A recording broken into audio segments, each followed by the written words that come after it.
This couple had been together for 5 years without ever sleeping together. Tonight was the first time in Xiaoyu's life. But her first time wasn't with her boyfriend. Instead, her boyfriend offered her up as a gift to another man. The girl's name is Wen Xiaoyu. To celebrate finding a job, she invited her boyfriend to dinner, planning for the young couple to celebrate. But her boyfriend, Qin Lihua, chose this moment to break up with her. The reason for the breakup was that after 5 years together, Xiaoyu was still a virgin and refused to sleep with him. He then said that he and her best friend, Bao, had gotten together. With tears of grievance in her eyes, Xiaoyu asked him, "Our 5-year relationship can't compare to a few months with her." Although Xiaoyu felt wronged, she didn't want to lose him. After dinner, Qin Lihua took Xiaoyu to a hotel. To win her boyfriend back, Xiaoyu resolutely prepared to give herself to him. Qin Lihua comforted Xiaoyu, saying he would be gentle. Suddenly, his phone rang inopportunely. It was his superior, telling him to immediately arrange for a woman to be sent to CEO Lu's room. After hanging up, Qin Lihua's gaze fell upon Xiaoyu. He then sent the drunk Xiaoyu to CEO Lu's bed. Even his colleague on the side thought he was too cruel to be willing to give away his own girlfriend. When Lu Chun arrived in the room, he saw Xiaoyu, her face flushed, reeking of alcohol, and completely unaware. Lu Chun had no intention of touching her, but Xiaoyu suddenly sat up, threw her arms around Lu Chun, and pushed him down onto the bed in a woman-on-top position. But from Xiaoyu's perspective, the face she saw was Qin Lihua's. Xiaoyu took the initiative and gave Lu Chun a big kiss. Lu Chun immediately felt a fire ignite within him. In an instant, he turned from passive to active, firmly capturing Xiaoyu's lips. Then, Xiaoyu's fair little hands were also tightly held by a pair of warm palms. After their passionate night, Lu Chun was drinking coffee when his eyes casually glanced at the bedsheet and noticed a glaring spot of bright red. He hadn't expected this little wildcat to be a virgin. After his surprise, he picked up the phone to inform his secretary to move the morning meeting to 2 p.m.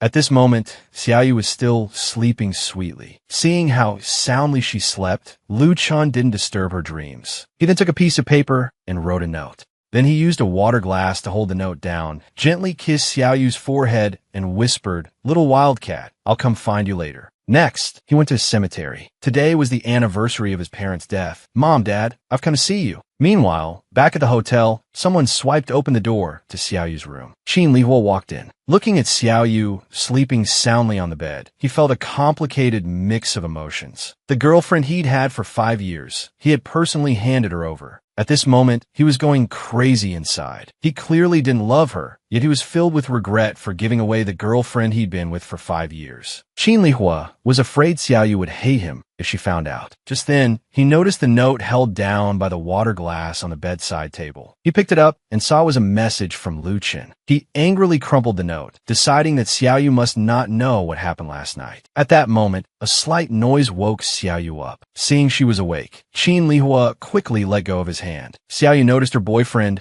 was a bit cold and didn't know what to do. Qin Lihua also realized his attitude was poor. He then gently told Xiaoyu to go take a shower, and he would take her out to eat afterward. After a shower, a shy Xiaoyu said, "You went at it for so long last night. I'm actually a little hungry. What should we eat later?" Feeling extremely jealous and guilty, Qin Lihua suddenly hugged Xiaoyu tightly and affectionately confessed, "Xiaoyu, I love you." Hearing this, Xiaoyu was instantly moved to tears. She replied, "Lihua, I love you too." At this moment, Qin Lihua understood his own heart. It turned out that only when he was about to lose her did he realize how much he cared for Xiaoyu. He secretly vowed to never let Xiaoyu go again. This man, in order to climb the corporate ladder, personally gave away his girlfriend of 5 years to the CEO's bed. Afterward, he was dying of guilt and regret. Qin Lihua realized the person he loved was still Wen Xiaoyu. He found the other woman, and Bao wanted to break up amicably. But Bao was not to be trifled with. In disbelief, she said, "You're breaking up with me for Wen Xiaoyu? What do you take me and Bao for? Someone you can have when you want and dump when you're done." But Qin Lihua no longer cared about this. All he cared about was Xiaoyu. Seeing that the breakup talk was going nowhere, he got up to leave, and Bao watched his back and said contemptuously, "So you don't care about your company, your ambitions, and your aspirations anymore, is that it?" When he still didn't react, an angry Bao shouted after him, "Just wait, you'll regret this." Afterward, Qin Lihua took Xiaoyu shopping, picking out all sorts of expensive designer clothes, intending to use this to atone for his mistake last night. Looking at her gentle boyfriend, Xiaoyu's heart fluttered, feeling overwhelmed by the attention. Suddenly, Qin Lihua's phone rang. He answered and heard it was Bao. After listening, he quickly made an excuse to leave. He told Xiaoyu he had urgent company business and had to go. Sensing something was off, Xiaoyu decided to follow him quietly. What was going on? 10 minutes later, Qin Lihua arrived at a hotel room. When he saw Bao, he immediately questioned her about how she found out about last night. And Bao sneered mockingly, haha. Don't forget, the people around you were all recruited into the company with my help. I just didn't expect that for your career, you'd even be willing to hand over the woman you love most to another man. At this moment, Xiaoyu, standing outside the door, heard every word of their conversation. She asked Qin Lihua in disbelief, is this true? And Bao, standing by, added fuel to the fire. Silly girl, you were sold, you know. Paper can't wrap up fire. Seeing his lie exposed, an enraged Qin Lihua slapped her. And Bao touched the mark on her face and made a threat. Qin Lihua, you dare to play with my feelings, I'll make you pay the price. After saying this, she turned and left, leaving Qin Lihua and Xiaoyu alone in the hallway. Full of remorse, Qin Lihua dropped to his knees, begging for Xiaoyu's forgiveness. Xiaoyu was silent. Suddenly, she found the man before her disgusting. Qin Lihua stubbornly turned the tables on her, saying, you slept with another man last night. How come you don't feel disgusted? Xiaoyu sensed Qin Lihua's escalating loss of control and found him terrifying. Finally, Qin Lihua pinned Xiaoyu against the wall. Xiaoyu could only shout, let me go. Just then, a magnetic voice was heard. She told you to let her go. Can't you hear? The newcomer was none other than the man who had spent a passionate night with Xiaoyu, the domineering CEO, Lu Chen. Lu Chen immediately pulled Xiaoyu into his arms. Feeling the lingering warmth from his hand, Xiaoyu felt a strange, yet familiar sense of security. Then, 2 security guards appeared and restrained Qin Lihua on the spot. Xiaoyu couldn't understand what was happening. Lu Chen, however, said it was time to deal with their relationship. Xiaoyu ventured to ask, do we know each other? Lu Chen looked at the little wildcat before him and teased, you took such advantage of me, and now you won't admit it? Xiaoyu muttered under her breath, could it be you're the man from last night? I've made inquiries. Your name is Xiaoyu. I will take responsibility for you. These few short words made Xiaoyu feel an unprecedented sense of comfort. Next, Lu Chen went to a private room at a certain venue. After finding Zhou Qishuan, he began to question him. Why was I suddenly so interested in a woman that night? Did you drug me? Zhou Qishuan, on the verge of tears, hugged Lu Chen's long legs and confessed that he did Mr. President, you've been single for so long, you were about to become a diamond bachelor. Zhou Qishuan sighed, then asked how Lu Chen planned to handle Xiaoyu. At this moment, a determined look appeared on Lu Chen's face that I planned to take full responsibility for her. But she rejected me. What? You were rejected? Zhou Qishuan clutched his stomach and burst out laughing. Ha! I never thought you, Lu Chen, would see this day. The Lu Chen that countless women try to please has actually been rejected. Meanwhile, Xiaoyu was busy with her normal work at the company. After work, she was harassed by Qin Lihua. Her female colleagues, not knowing the truth, saw this and assumed Xiaoyu was a mistress. They called her a slut and said she was causing a scene at the company, constantly saying nasty things. Qin Lihua grabbed Xiaoyu, saying he didn't mind the past and that he only loved Xiaoyu now. Xiaoyu said, I was blind before, but now I know you're this kind of hypocrite. It's not too late. Qin Lihua, I look down on you. As if his tail had been stepped on, Qin Lihua slapped Xiaoyu across the face, cursing, you slut. Then, without any regard for Xiaoyu's feelings, he turned and left, leaving Xiaoyu alone to cry in the rain. At this moment, she felt incredibly heartbroken. When you're at your most helpless and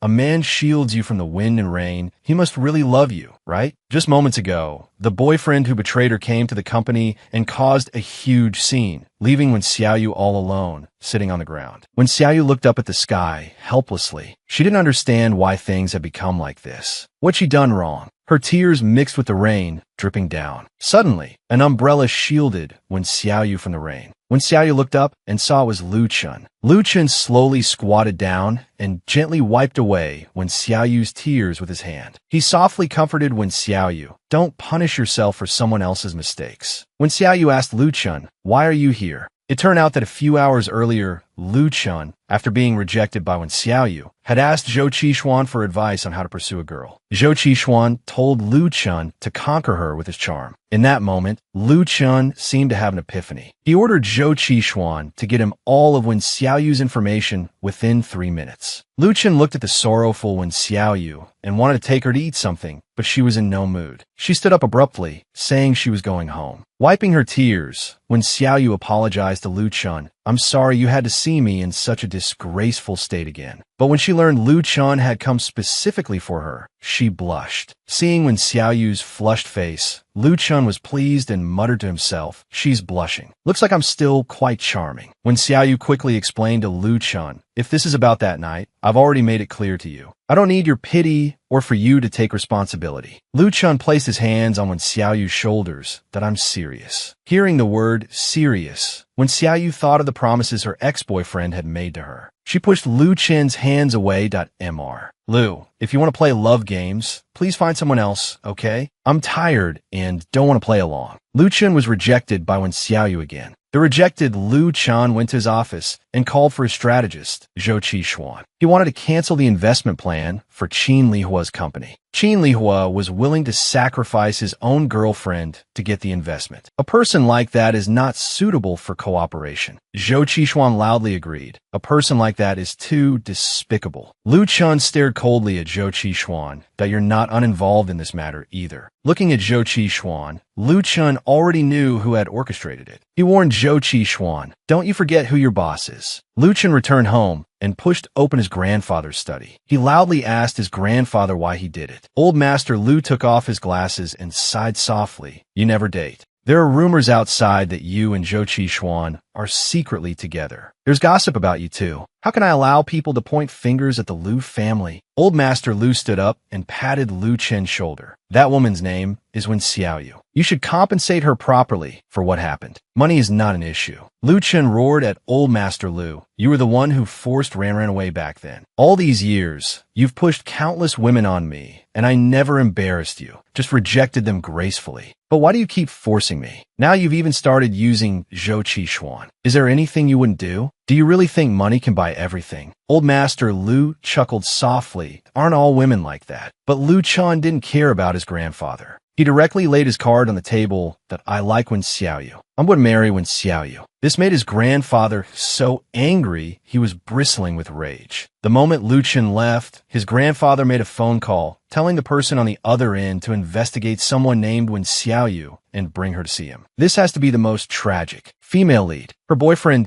gave her to a CEO as a gift for a promotion. To keep a client, her company actually made Wen Xiaoyu drink with him. Drinking with a client for the first time, Wen Xiaoyu sat anxiously on the sofa, holding her glass. A bald, lecherous old man slowly walked over, sat down next to Wen Xiaoyu, and put his arm around her shoulder. Wen Xiaoyu disgustedly tried to move away. Her supervisor, standing nearby, yelled, "Do you still want your job or not? This is a major client of our company." After drinking for a while, Wen Xiaoyu's face was flushed. She quickly waved her hands, indicating she really couldn't drink anymore. Wen Xiaoyu knew that if she got drunk, she would definitely be taken away. She made an excuse to go to the restroom. In the restroom, Wen Xiaoyu desperately wanted to leave. But then she thought, if she lost her job, what would happen to her mother and sister? Wen Xiaoyu encouraged herself, "I can do this." But suddenly, a man's foot stepped in. Wen Xiaoyu was about to ask if he had walked into the wrong restroom, but she was shocked to see it was Lu Chun. She stumbled backward in fear. Lu Chun grabbed Wen Xiaoyu's hand and started walking toward the door. Wen Xiaoyu quickly shook her head, indicating she couldn't leave. Lu Chun questioned Wen Xiaoyu, "Are you that desperate for money? To the point of drinking with clients? If you have to drink with someone, you can drink with me." Wen Xiaoyu lowered her head.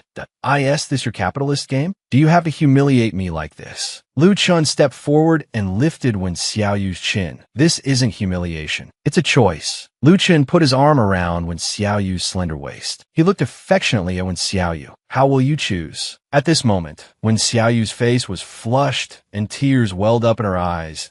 "I just want to live a decent life. Why is it so hard?" Lu Chun gently wiped the tears from the corner of Wen Xiaoyu's eyes. This simple gesture made Wen Xiaoyu's cheeks turn even redder. Wen Xiaoyu noticed Lu Chun was secretly smiling and asked angrily, "What are you smiling at?" Lu Chun placed his hands on Wen Xiaoyu's shoulders. "I know you were forced into this. So, you see, didn't I come to save you? Can you imagine? The domineering CEO, Lu Chun, barges into the women's restroom to take Wen Xiaoyu away, all for the sake of meeting his family. Lu Chun prepared a new set of clothes for Wen Xiaoyu. He then took Wen Xiaoyu's hand and brought her before Old Master Lu. Old Master Lu looked at the hand-holding couple and took off his glasses. He gestured for Lu Chun to go outside, wanted to talk to Wen Xiaoyu alone. Lu Chun stood protectively in front of Wen Xiaoyu. Old Master Lu said slowly, "Are you afraid I'm going to eat her?" Lu Chun turned and instructed Wen Xiaoyu, "I'll be right outside. Call me if you need anything." Wen Xiaoyu nodded. As the door closed with a click, Wen Xiaoyu respectfully greeted Old Master Lu. Old Master Lu wiped his glasses. "That I'm very curious. What tricks did you use to make Lu Chun so infatuated with you that he says he'll marry no one else?" Wen Xiaoyu was shocked. Lu Chun had actually said something like that. Wen Xiaoyu nervously told Old Master Lu, "I've already rejected Lu Chun. I never thought of marrying into your Lu family." Looking at the nervous Wen Xiaoyu, Old Master Lu slammed his left hand on the table. "You think I'll believe that? Name your price to leave Lu Chun." Wen Xiaoyu looked at the unreasonable Old Master Lu. "Old Master Lu, I respect you because of your age. If you continue to be so unreasonable, I'll have to leave." With that, Wen Xiaoyu walked towards the door. Lu Chun, who was waiting outside, grabbed Wen Xiaoyu, who fell into his arms. Lu Chun looked gently at Wen Xiaoyu. "Finished talking?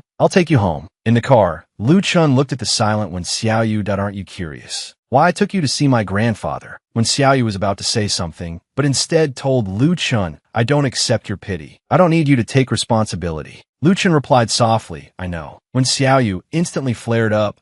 "If you know, why did you take me to see Old Master Lu?" Lu Chun made a shush gesture, "And why grandfather definitely knows about what happened between us. He's furious. Even if I didn't bring you here today, he would have had you brought over sooner or later. To prevent you from unnecessary harm, I had to take matters into my own hands and bring you here." But when Xiaoyu was still confused, Lu Chun smiled and said, "Only if you don't like me can you act neither servile nor overbearing. That way, my grandfather can't do anything to you." When Xiaoyu turned her head to look out the window, everything really is under CEO Lu's control. Can you imagine? The moment when Xiaoyu came to work in the morning, she became the subject of everyone's gossip. Such a big project fell through, just like that. This Wen Xiaoyu is really something. Hearing her colleagues whispering, Wen Xiaoyu felt she should just resign. Wen Xiaoyu went to the HR office and submitted her resignation letter. She apologized to the manager, saying that because of her, the company had suffered a major loss. But the manager felt very helpless because early that morning, the general manager had called and said not to give her a hard time under any circumstances. Wen Xiaoyu was surprised. The manager also reminded Wen Xiaoyu, "Although we're good friends privately, and I don't want to make things difficult for you, being asked to do this by the higher-ups feels a bit awkward. After all, this isn't standard procedure." "Xiaoyu, what are you thinking?" After a moment of hesitation, Wen Xiaoyu still decided to resign. Now jobless, Wen Xiaoyu walked out of the company dejectedly. But suddenly, she heard someone call her name. It was Lu Chun. Lu Chun walked up to Wen Xiaoyu. "I heard you resigned." Wen Xiaoyu lowered her head. "CEO Lu, your news travels fast." Lu Chun stared at Wen Xiaoyu. What a pity. To lose such an excellent and responsible employee. Wen Xiaoyu looked up in shock. "Are you feeling sorry for my company's management?" Lu Chun shook his head. Wen Xiaoyu didn't understand. Lu Chun flicked Wen Xiaoyu's forehead. "I just bought the company, and you resigned. Aren't I just feeling sorry for myself?" Wen Xiaoyu was speechless.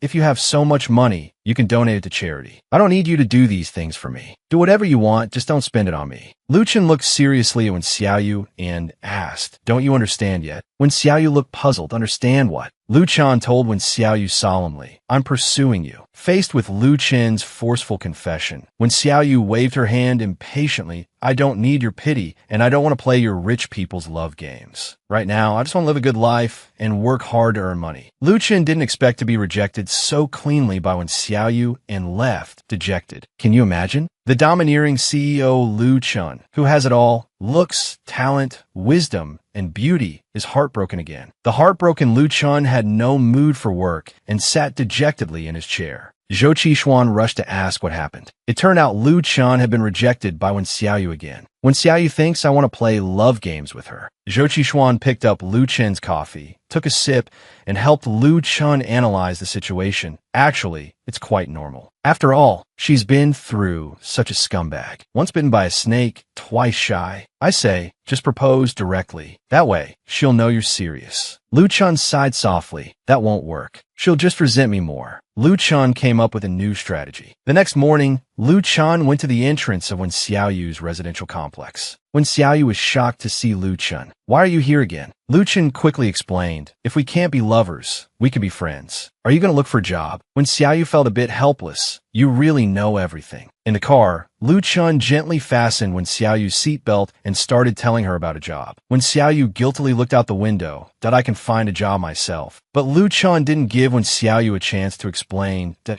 a friend. There's nothing wrong with helping you find a job. Wen Xiaoyu couldn't argue with Lu Chun and tacitly agreed. Lu Chun felt a thrill of delight that that's a good girl. While Wen Xiaoyu was in her interview, Lu Chun waited outside, bored, playing on his phone. Suddenly, the door opened. Seeing Wen Xiaoyu come out, Lu Chun quickly took off his headphones and asked about the interview. Wen Xiaoyu happily told Lu Chun that she passed the interview. Lu Chun promptly suggested, I helped you find a job. Shouldn't you treat me to a meal? Wen Xiaoyu happily agreed. Wen Xiaoyu took Lu Chun to a Sichuan restaurant, intending to treat him to a big meal. The domineering CEO Lu Chun, to make Wen Xiaoyu fall into his arms, specifically invited Wen Xiaoyu to see the scariest movie. But Wen Xiaoyu, sitting next to him, watched the movie intently, calmly, sipping her drink. Lu Chun felt he had underestimated Wen Xiaoyu's courage. He needed to change his strategy. Suddenly, an idea flashed in Lu Chun's mind. He threw himself into Wen Xiaoyu's arms. Wen Xiaoyu looked down at Lu Chun, patting his head. There, don't be scared. Little did she know, Lu Chun was smiling triumphantly. After the movie, Lu Chun deliberately let out a long sigh. That was terrifying. I'm never watching a horror movie again. Wen Xiaoyu, beside him, burst out laughing.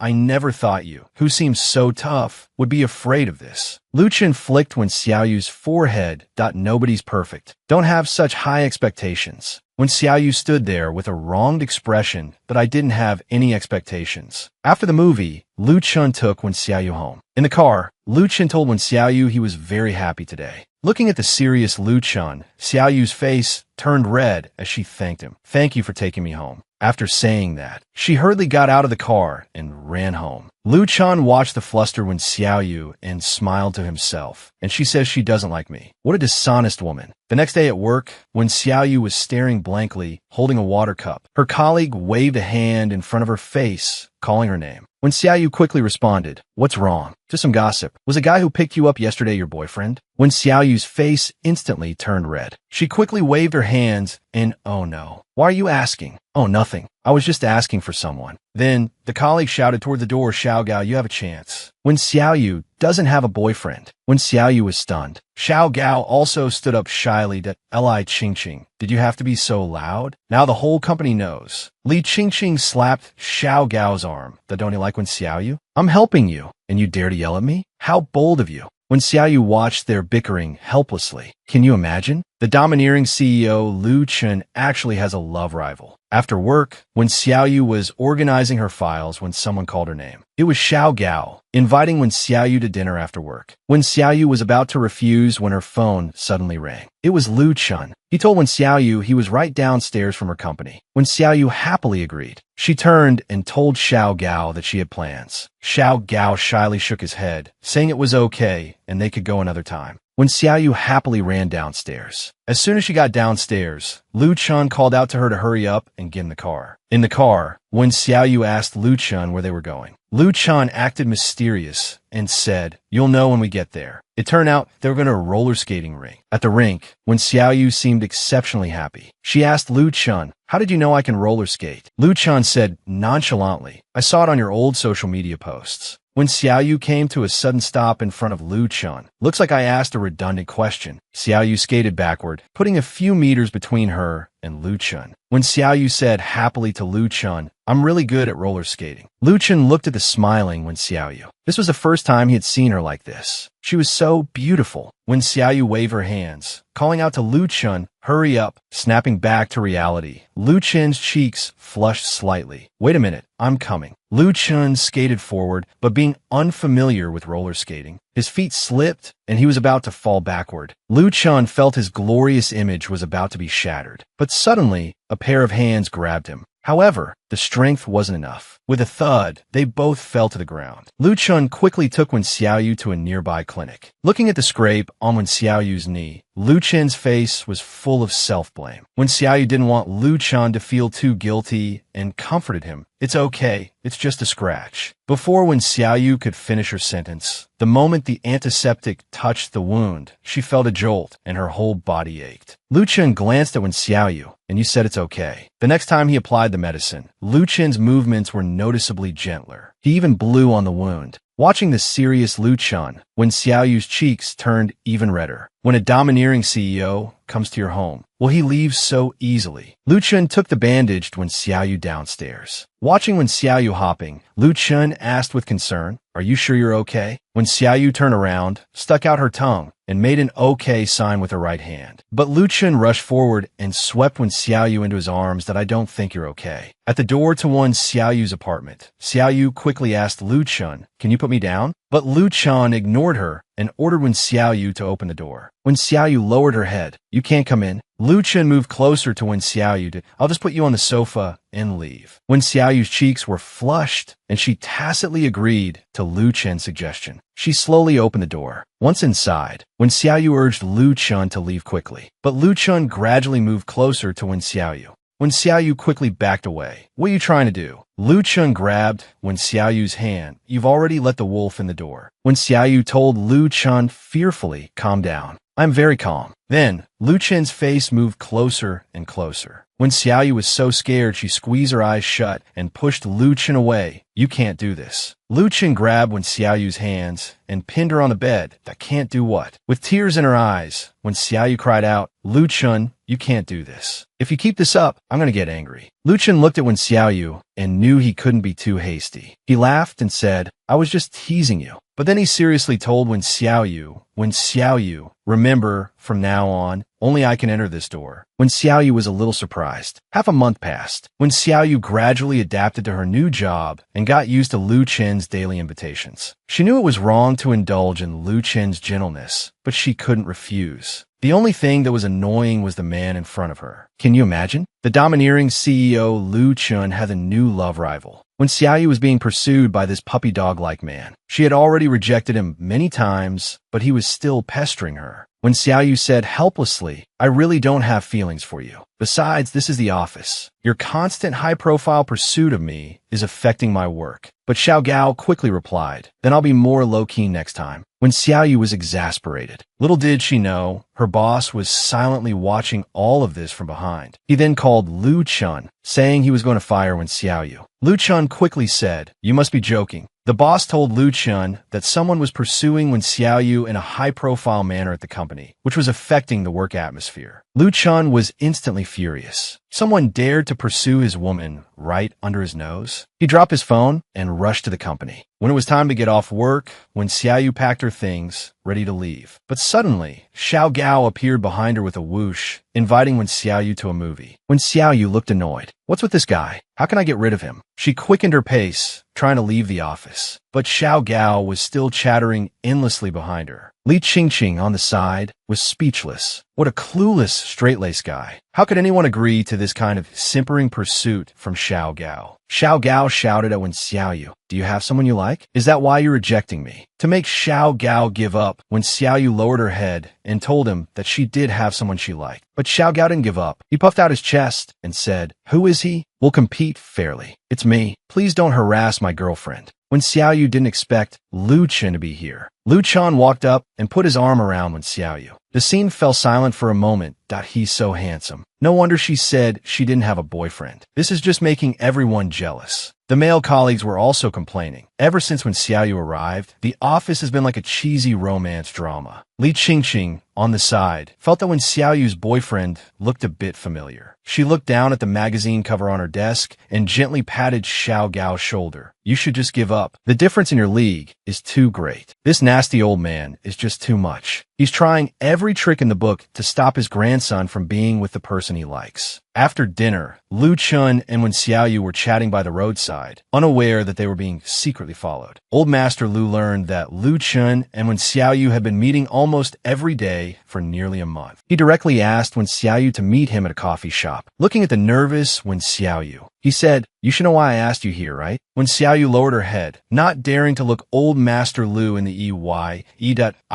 because of Lu Chun. Old Master Lu said coldly, "You're still seducing Lu Chun. Was I not clear enough last time?" Wen Xiaoyu quickly stood up, "That I'm not seducing him." But Old Master Lu completely ignored Wen Xiaoyu's explanation and handed her a check. "Here's 2 million. Take the money and leave H City." Wen Xiaoyu looked coldly at the check and questioned Old Master Lu. "Do you think money can buy everything?" Then she tore the check to pieces. Old Master Lu was in disbelief. But when Xiaoyu slowly stood up, "Old Master Lu, you don't have to do this. I know what to do. I don't need you to use money to remind me how lowly I am." Back home, when Xiaoyu sat blankly on her bed, Lu Chun, "Thank you for giving me so much happiness. Meeting you is the luckiest thing in my life. But everyone thinks I don't deserve someone as good as you. I kept rejecting you, but you kept getting closer. Actually, my heart was moved long ago. But I'm a coward. I don't know if I should do certain things. Maybe separating is the best choice. I'm sorry, Lu Chun." When Xiaoyu gently placed a resignation letter on the table, she decided to leave H City. On the other side, Lu Chun received a call from the manager. When Xiaoyu had resigned and bought a train ticket to Y County for 3:50 p.m. After hearing this news, Lu Chun quickly got up and ran outside. In the car, he frantically called Wen Xiaoyu's phone. But all he got was no answer. Lu Chun didn't understand why Wen Xiaoyu would suddenly leave without a word. "What happened? I won't let you leave me like this. Can you imagine?" When Xiaoyu left without saying goodbye, Lu Chun gripped the steering wheel tightly, speeding towards the train station. Arriving at the train station, Lu Chun bought a train ticket as fast as he could. But when Lu Chun got to the carriage, he saw the crowded train and felt a bit troubled. Searching like this was not a solution. A train attendant next to him saw the pensive Lu Chun and quickly asked if he could help. Lu Chun anxiously asked the attendant, "I'm looking for my wife who ran away from home. We had a fight this morning, and she stormed out. The crucial thing is she's pregnant with our twins." The attendant was deeply moved by Lu Chun's story and said he would definitely find her. Lu Chun watched the attendant hurry away, secretly calculating, at most, it will take 5 minutes to find out where she's sitting. But when they found Wen Xiaoyu's seat, it was empty. The attendant quickly explained, "Your wife might not have boarded the train." Lu Chun sat in Wen Xiaoyu's seat. "She's not answering her phone," and left without a word. Could it be grandfather? Lu Chun quickly called his grandfather. "Where did you hide Wen Xiaoyu?"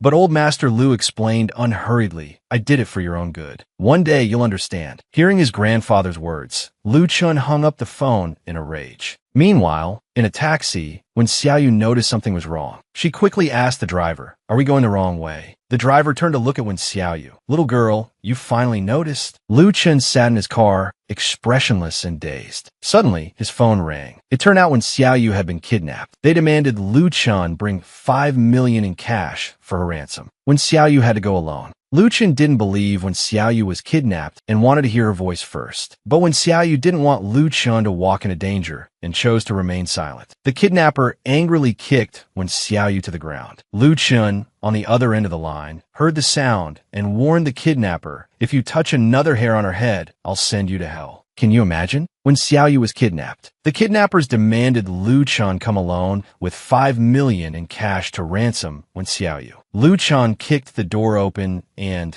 to the kidnappers' astonishment, threw down the 5 million in cash. But suddenly, a young punk lunged at Lu Chun from behind. Wen Xiaoyu quickly shouted, "Lu Chun, watch out!" But Lu Chun couldn't react in time and was knocked out with a club. Watching the kidnappers drag Lu Chun away, Wen Xiaoyu didn't understand. "I've already given you the money. Why do you still want to hurt Lu Chun?" Could it be they were never after the money? After the kidnappers left the room, Wen Xiaoyu looked at the unconscious Lu Chun and slowly approached. She gently planted a kiss on Lu Chun's cheek. But in that instant, Wen Xiaoyu's face turned bright red. She quickly pulled away. "What am I doing? What am I doing?" she muttered to herself. "Form is emptiness. Emptiness is form." A night passed. The exhausted Wen Xiaoyu fell asleep, leaning on Lu Chun's shoulder. When Lu Chun woke up, he saw the sleeping Xiaoyu. He gently kissed her hair, but he unexpectedly woke Wen Xiaoyu. Seeing Lu Chun awake, Wen Xiaoyu anxiously asked, "Does your head still hurt? That club looked so heavy yesterday." Lu Chun didn't answer. because you want to know why when Xiaoyu left. Was it because of my grandfather? When Xiaoyu looked at Lu Chun, conflicted. She didn't know how to explain. You answer my question first. Does her head still hurt? It hurts. It hurts because of you. When Xiaoyu fell into thought, Lu Chun moved closer to when Xiaoyu.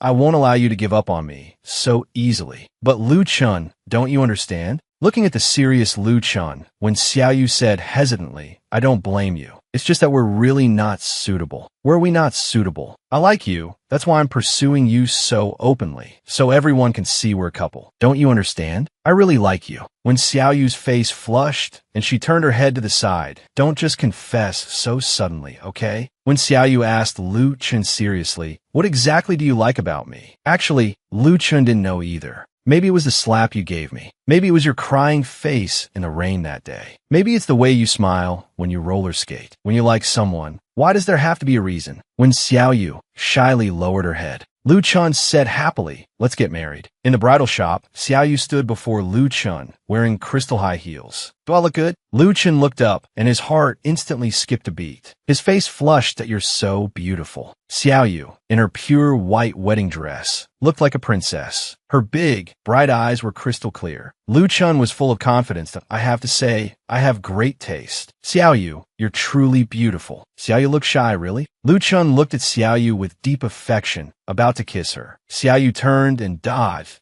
I'm gonna look at more. Xiaoyu happily twirled in front of the mirror. I can't believe I can be this beautiful. Lu Chun said narcissistically from behind her. Aren't we a perfect match, made in heaven? Remember not to wear heels that are too high. It'll make your husband, me, look even taller. Xiaoyu said sassily, you're already 185 centimeters. How much taller do you need to be? The sales assistant looked at them, thinking I want a love like that. I want to get married. Xiaoyu turned to the assistant and said, this one. Xiaoyu looked happy. This one is great. I'm very satisfied. Lu Chun saw through her little trick. I think you're just too lazy to try on anymore. Xiaoyu walked forward quickly. All wedding dresses look more or less the same. Besides, I look good in anything. Xiaoyu accidentally stepped on her dress and was about to fall. Lu Chun saw and perfectly cushioned Xiaoyu's fall. With a thud, they both fell to the ground. Coming to her senses, Xiaoyu looked worriedly at Lu Chun. Are you okay? What did you get hurt? Lu Chun whispered, my butt. My butt. Xiaoyu burst out laughing. Lu Chun got up and, when Xiaoyu wasn't looking, gave her a slap on the butt. How dare you laugh? Xiaoyu, blushing, said, what are you doing? Lu Chun moved closer and said flirtatiously, bullying you. He pushed Xiaoyu to the ground. Xiaoyu's face turned bright red. What are you going to do? Lu Chun kissed her. Xiaoyu was flustered, nervously clutching her wedding dress. Just then, Lu Chun's phone suddenly rang. Xiaoyu said shyly, your phone. Lu Chun was very angry. Who would call a time like this? He picked up the phone and said furiously, who is it? On the other end of the line, the old master said angrily, I hear you're marrying Xiaoyu.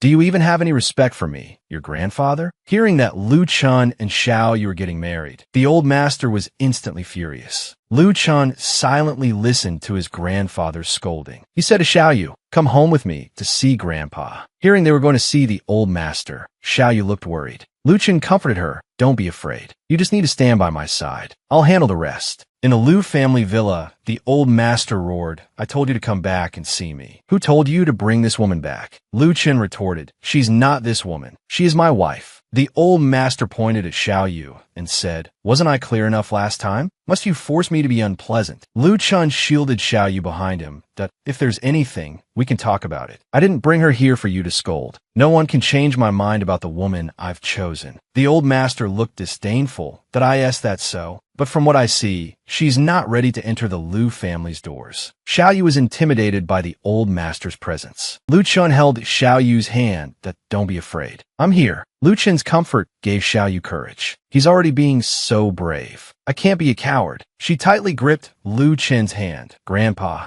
Lu Chun and I are truly in love. The old master, seeing Xiaoyu dare to talk back to him, turned pale with anger. I love Lu Chun. I want to be with him. I'm not afraid of any difficulties we might face. The old master started coughing. Lu Chun quickly stepped forward to support him. He said worriedly, Grandpa, are you all right? The old master got angrier the more he thought about it. He slapped Lu Chun hard across the face. Lu Chun was stunned. Xiaoyu was also too scared to speak. The old master roared in fury, get out. If you insist on marrying her, then never call me Grandpa again. Lu Chun retorted. If you insist on not letting me marry Xiao Yu, then I also refuse to inherit the family business. I'm not interested in the group anyway. The old master was too angry to speak. Suit yourself. Xiao Yu, let's go. The old master's coughing worsened. Xiao Yu looked on, not knowing what to do. Just then, the old master suddenly collapsed. Xiao Yu rushed over to help him up. The old master showed no appreciation. He pushed Xiao Yu's hand away defensively. Get away from me. Don't touch me. Xiao Yu said loudly. Why must you be so prejudiced against me? The old master didn't answer. His hand was shaking violently. The medicine bottle slipped, and the pills scattered on the floor, landing at Xiao Yu's feet. Xiao Yu picked up the medicine and handed it to the old master. The old master refused. I won't take it. Xiao Yu said patiently, please don't be stubborn. No matter how much you hate me, take your medicine first. Then you'll have the strength to scold me. Looking at the medicine in Xiao Yu's hand, the old master accepted it. You unfilial son, you dare to come back? He forcefully threw a pill at Lu Chun. Lu Chun caught it easily. Lu Chun looked helpless. Grandpa, you're at such an old age. Can you please not be so willful? Xiao Yu, let's go. But Grandpa isn't feeling well right now. The old master gasped for breath. Who gave you permission to call me Grandpa? I haven't acknowledged you as my granddaughter-in-law. Lu Chun took Xiao Yu's hand and said angrily, we have nothing to say to this old stubborn fool. After the two left, the old master picked up the phone and said, Zimo, come back to the country. He only heard the other end of the line say, Grandpa, you finally remembered me. I thought you had forgotten about me. At the wedding venue, Xiao Yu was wearing a pure white wedding dress. Petals fell from the sky. Xiao Yu looked like an angel who had fallen to the mortal world. I'm about to marry someone I've known for less than 2 months. Everything I have at this moment surpasses all my imaginings of love. I'm sure this is the person I want to spend the rest of my life with. It's as beautiful as a dream, but the sensation is a very real reminder. This isn't a dream. This is real. Lu Chun said with concern, your hands are all sweaty. Are you nervous? I'm very nervous. Xiao Yu was puzzled. I can't tell you're nervous. I just feel you're very excited. Lu Chun put his arm around Xiao Yu and said, I can finally be with you officially. He held Xiao Yu and kissed her. The priest coughed awkwardly twice. A man with his legs crossed teased, this Lu Chun is really impatient. The woman next to him replied, you weren't much better back in the day. The man looked smug. Really? At this moment, the priest was reading the wedding vows. Lu Chun placed a ring on Xiao Yu's hand and whispered, I love you. Xiao Yu stared at Lu Chun, lost in thought. Lu Chun reminded her, what are you spacing out for? Put the ring on me. Amidst the laughter and cheers of the crowd, she put the ring on Lu Chun. Lu Chun leaned into Xiao Yu's ear and said, love me. Xiao Yu's face instantly turned red. Her heart raced. She was so nervous, she became incoherent. Lu Chun said gently, all right, I won't tease you anymore. We'll have plenty of time in the future. Lu Chun said, Xiao Yu, let me introduce you. This is Su Si. Next to him is his wife, Wei Wei. We were university classmates. Xiao Yu gave a polite smile. Hello. Su Si teased Lu Chun. Why don't you also mention that I'm also your wife's boss? Xiao Yu was confused, boss. You didn't know? To pursue you, Lu Chun arranged for you to be in my company and asked me to help keep an eye on you. Xiao Yu looked angry. Lu Chun, you spied on me? Lu Chun looked smug. We're already married. It's too late for you to back out. Wei Wei linked arms with Xiao Yu. All right, stop teasing her. When Su Si was chasing me, he also arranged for me to be in Lu Chen's company. They don't have any other tricks. Look at them. As soon as they get together, they forget about everyone else. Lu Chun said, I'm going to find my Xiao Yu. I'll talk to you later. He walked over to Xiao Yu and thoughtfully helped her massage her feet, wearing these high heels for so long. Are you tired? Xiao Yu was shy. There are so many people here. Lu Chun, be more mindful. Mindful of what? You're my wife. Silly. Lu Chun bent down and gently massaged Xiao Yu's feet. Seeing how sweet the two were, Wei Wei complained, Su Si, I'm jealous. Su Si replied with tacit understanding. Me too. Lu Chun has a wife and has forgotten about me. He'd even abandoned me. Wei Wei was extremely envious. Lu Chun is still the best. He always thinks about his wife, no matter what. As long as Lu Chun is around, you forget about me. You should just go be with Lu Chun. Su Si anxiously called out, wife, let me explain. Just then, Xiao Yu's mother ran over in a panic. Xiao Chu still hasn't arrived, and I can't reach her phone. What should we do? Xiao Yu's face was full of worry. It's already so late. Last night, she promised she'd definitely wouldn't be late. She quickly comforted her mother. It'll be fine. Xiao Chu isn't a child anymore. Xiao Yu worried and let her imagination run wild. Could something have happened? Lu Chan came over to comfort her that I've already arranged for people to look for her. Don't worry. Xiao Yu felt much more at ease. On the street, a girl walked while cursing. Such bad luck. It's all because of him. I missed my sister's most important wedding. A security guard approached and asked, Miss, is there anything I can help you with? Xiao Chu showed her invitation. I'm going to this couple's wedding. Seeing her sister, Xiao Chu immediately threw herself into her sister's arms and cried. I thought I'd never see you again, sister. Xiao Yu gently patted Xiao Chu. What happened? Tell your sister. Xiao Chu sobbed. I was hit by a motorcycle. Luckily, my bones are fine. Just a few scrapes. Xiao Yu was scared out of her wits. That guy even blamed me. I chased him and beat him up. In the end, he just rode off on his motorcycle. Xiao Yu said angrily, how could he do that? That's too much. Xiao Chu gestured, saying, before he left, he threw a lot of money at me. I'm the kind of person who can be bought off with money. Lu Chun, standing to the side, said, did you get the license plate number? I'll help you settle the score with him. Oh no, I completely forgot. Suddenly, there was a knock on the door. The three of them looked towards the door. Xiao Chu said angrily, it's him, brother-in-law. Quick, hit him. The man looked awkward, frozen in place. Why is this brat here too? Xiao Chu went up and kicked the man. The man screamed in fear. You got away just now. Now that you've delivered yourself to my door, don't blame me for being ruthless. The man said with a sincere attitude, I was in a hurry just now. I'm sorry. Just as Xiao Chu was about to speak, the man covered her mouth with his hand. All right. I've already apologized. Just don't hit me. He pulled Xiao Chu into a hug. He turned to Lu Chun and said, brother, I'm back. This must be my sister-in-law, right? Hello, sister-in-law. Xiao Yu looked awkward. Hello. Shouldn't you let go of my sister? The man endured the pain and said, this person is your sister? Your sister and I have a little misunderstanding. We need to resolve it. Due to an accident, Lu Zimo got entangled with Xiao Chu. Xiao Chu used all her strength to pinch, scratch, and bite. Lu Zimo covered Xiao Chu's mouth and said to Xiao Yu, your sister and I have a little misunderstanding. We need to resolve it. Lu Chun said coldly, it's good that you're back. Grandpa wants to see you. Go see him. Brother, did you miss me? Lu Chen's expression changed instantly. What do you think? Lu Zimo's face was full of disappointment. Xiao Yu looked at the two of them. Puzzled, aren't they brothers? Lu Zimo gave an awkward laugh. Xiao Chu and I will go entertain guests. See you later. See you later. Xiao Yu tugged on Lu Chen's sleeve. Lu Chun gently stroked Xiao Yu. You never mentioned before that you had a younger brother. Your relationship doesn't seem very good. Seeing Lu Chun remain silent, Xiao Yu sighed. It's okay if you don't want to talk about it. Lu Chun patiently explained to Xiao Yu, I will slowly tell you everything about me. We have a long future ahead of us. There's no rush right now. Xiao Yu smiled and said, okay, don't look so stern. Today is our wedding. Lu Chen took Xiao Yu's hand and kissed it as my lady commands. Lu Zimo pulled Xiao Chu along. Xiao Chu struggled desperately. You shameless scoundrel. Let go of me. Lu Zimo casually pinned Xiao Chu against the wall. His expression was furious. How much money do you want? Xiao Chu shouted, what do you mean?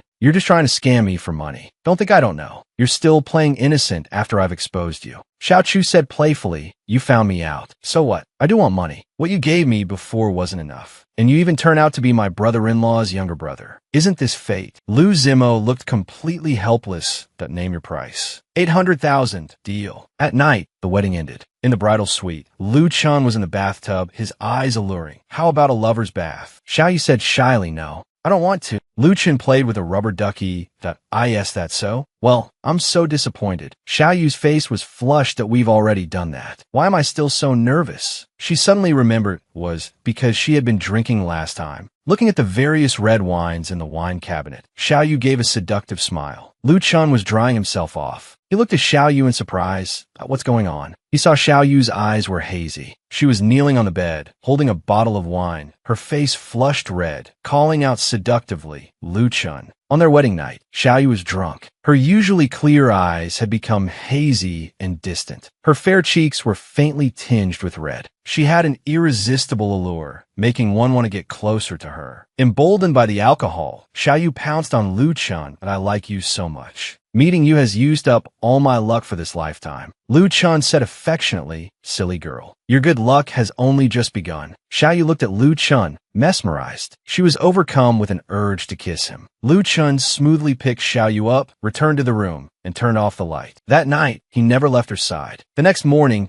Xiaoyu was in a frenzy, frantically brushing her teeth. "That I'm screwed. I'm going to be late for work." Lu Chun walked out of the room, yawning. "Are we really not going on our honeymoon trip? I'm so disappointed." Xiaoyu, with her toothbrush in her mouth, corrected him. "It's not that we're not going, it's that we'll go in 2 months. I just started at the company, and I'm still getting familiar with a lot of things." Lu Chun stroked Xiaoyu's shoulder. All right. My wife's work comes first, her husband's second." Seeing Lu Chun was a bit sad. Xiaoyu asked him, "What? Are you jealous?" Lu Chun wiped Xiaoyu's mouth. "Why would I be jealous of work? Just don't work yourself too hard." Xiaoyu hummed happily. Lu Chun picked up the ring. "And this, you have to wear it always. You're not allowed to take it off casually from now on, understand?" Lu Chun dropped Xiaoyu off downstairs at her company. "That I'm going to work." Lu Chun, his face full of happiness, said, "Give me a kiss before you go." Xiaoyu shyly gave him a kiss, making Lu Chun's face turn slightly red. She hurried out of the car. Lu Chun said worriedly, "Slow down." He rested his head on the steering wheel, his cheeks flushed. The air was filled with happiness.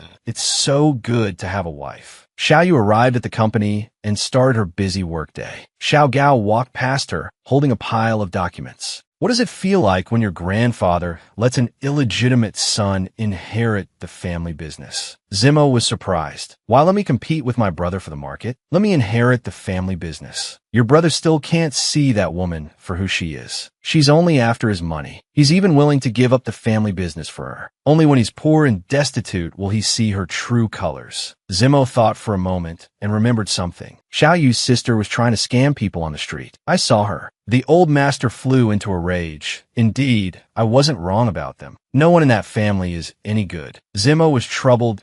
"T.O. gamble with the family business. Our own company will be the one to suffer. The price is too high." The old master said dismissively, "Money can be earned again. I'm just worried your brother will get hurt from being too deeply in love." Zimo replied, "I understand." "Grandpa." In the supermarket, the two happily shopped, full of love. Lu Chun dotingly stroked Xiaoyu's head. "Actually, I only know how to make scrambled eggs with tomatoes." Xiaoyu was extremely smug. "What? Are you admitting defeat before we've even competed?" Lu Chun was helpless. "Then I'll do the dishes." Xiaoyu thought to herself, "Perfect. I don't like doing dishes." Deal. Back home, Xiaoyu was watching TV. The true heir to the Lu group is not Lu Chun, but Lu Zimo, who has been studying abroad. As soon as the news broke, the gossiping crowd was all discussing the Lu family's affairs. "I heard Lu Zimo is an illegitimate son. This is clearly a family feud." Xiaoyu's face was full of worry that what's going on with these two brothers. No wonder Lu Chun has been so busy lately. That fool, Lu Chun. He doesn't tell me anything. Just as she was lost in thought, Lu Chun came up and flicked her on the forehead. "What are you thinking about?" Xiaoyu complained. "Something this big happened. Why didn't you tell me?" Lu Chun put his arm around her shoulder. "What's so big about this?" Xiaoyu said, "Big or small, I shouldn't have to find out from the news. Don't you know I'd worry about you?" Lu Chun stared blankly at the adorable Xiaoyu. "It's because I knew you'd worry that I didn't want to tell you. It wouldn't do you any good to know." Xiaoyu lowered her head in disappointment. "But aren't we husband and wife? Even though I can't help much, I still want you to know that I'll be with you to share everything, good or bad. I don't want you to carry it all alone." Lu Chun was moved after hearing this. He hugged Xiaoyu. "That I understand. My lady." Xiaoyu leaned on Lu Chun's shoulder, her face full of happiness. "If I accidentally go bankrupt in the future, please don't abandon me, my lady. I don't eat much. I'm very easy to raise." Being teased like this by him, Xiaoyu's face instantly turned red. "That you're never serious." Lu Chun pressed his advantage, pulling Xiaoyu in for a kiss. The condition for inheriting a $100 billion family business is to study management for 3 months. Would you be willing? Lu Zimo was annoyed by the stacks of documents. After just finishing 3 months of management studies, he was thrown here to look at documents. It's documents every day. So miserable. The secretary knocked on the door. "General manager, I'm coming in." Zimo complained. "Why is it you again?" The secretary put down a person-high stack of documents. "These are the materials that need to be signed today. Please review them, general manager." Zimo looked at the contracts, speechless. He stood by the window, looking at the scenery outside, feeling emotional. One must know how to balance work and rest. I need to relax. I'm going out to have fun. In a bar, Lou Zimo transformed into a playboy. He held a glass of cheap booze. A beautiful woman in a leopard print dress walked over. Handsome. Why are you all alone? Zimo was an old hand at this.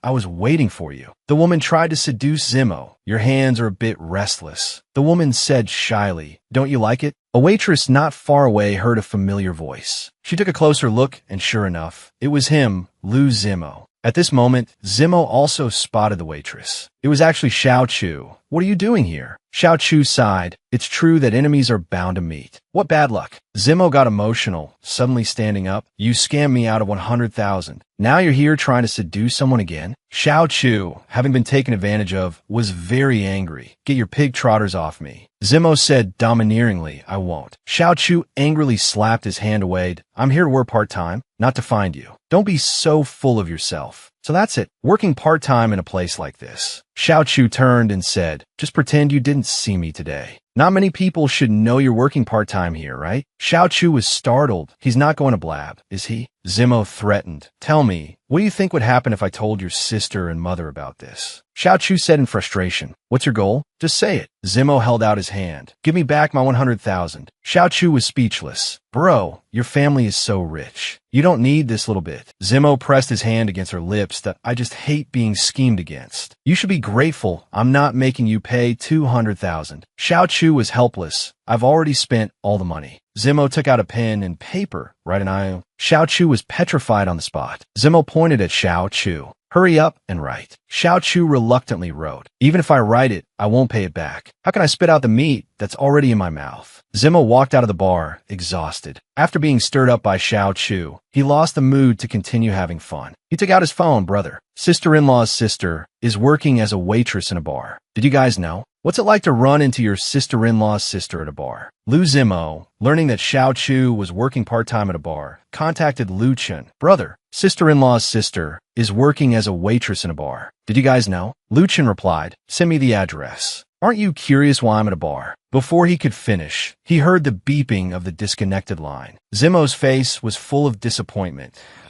Oh, you hate me that much. He took out a cigarette and was about to light it when a roar came from behind him. Then a flying kick knocked him down. You trash. Didn't you say you wouldn't tell my family if I wrote the IOU? Zimo got up, holding his waist. Don't be ungrateful. As soon as he finished speaking, Xiao Chu bit Zimo's arm. Zimo screamed in pain. Lu Chun and Xiao Yu were rushing to the bar. Xiao Yu had a worried look on her face. Although Xiao Chu's grades aren't good, she's always been very sensible. Did she run into some kind of trouble? Lu Chun comforted her. Don't worry. We'll know when we get there. Xiao Yu felt much more at ease. Suddenly, a sharp pain shot through her abdomen. She cried out in pain. Lu Chun was startled. What's wrong? Xiao Yu clutched her stomach, unable to speak. Lu Chun pulled the car over to the side of the road. Xiao Yu said, my stomach suddenly hurts a lot. Lu Chun was worried. Don't be afraid. I'll take you to the hospital right away. What about Xiao Chu? Right now, no one is more important than you. Let's go to the hospital first. On the way, Xiao Yu's pain intensified. Lu Chun comforted her. We're almost at the hospital. Just hold on. Xiao Yu's voice was weak. Okay. Then her vision gradually blurred. She passed out. Lu Chun slammed on the accelerator. Xiao Yu, you have to be okay. The two arrived at the hospital. Xiao Yu was still unconscious. Lu Chun carefully took care of her, remembering what the doctor said.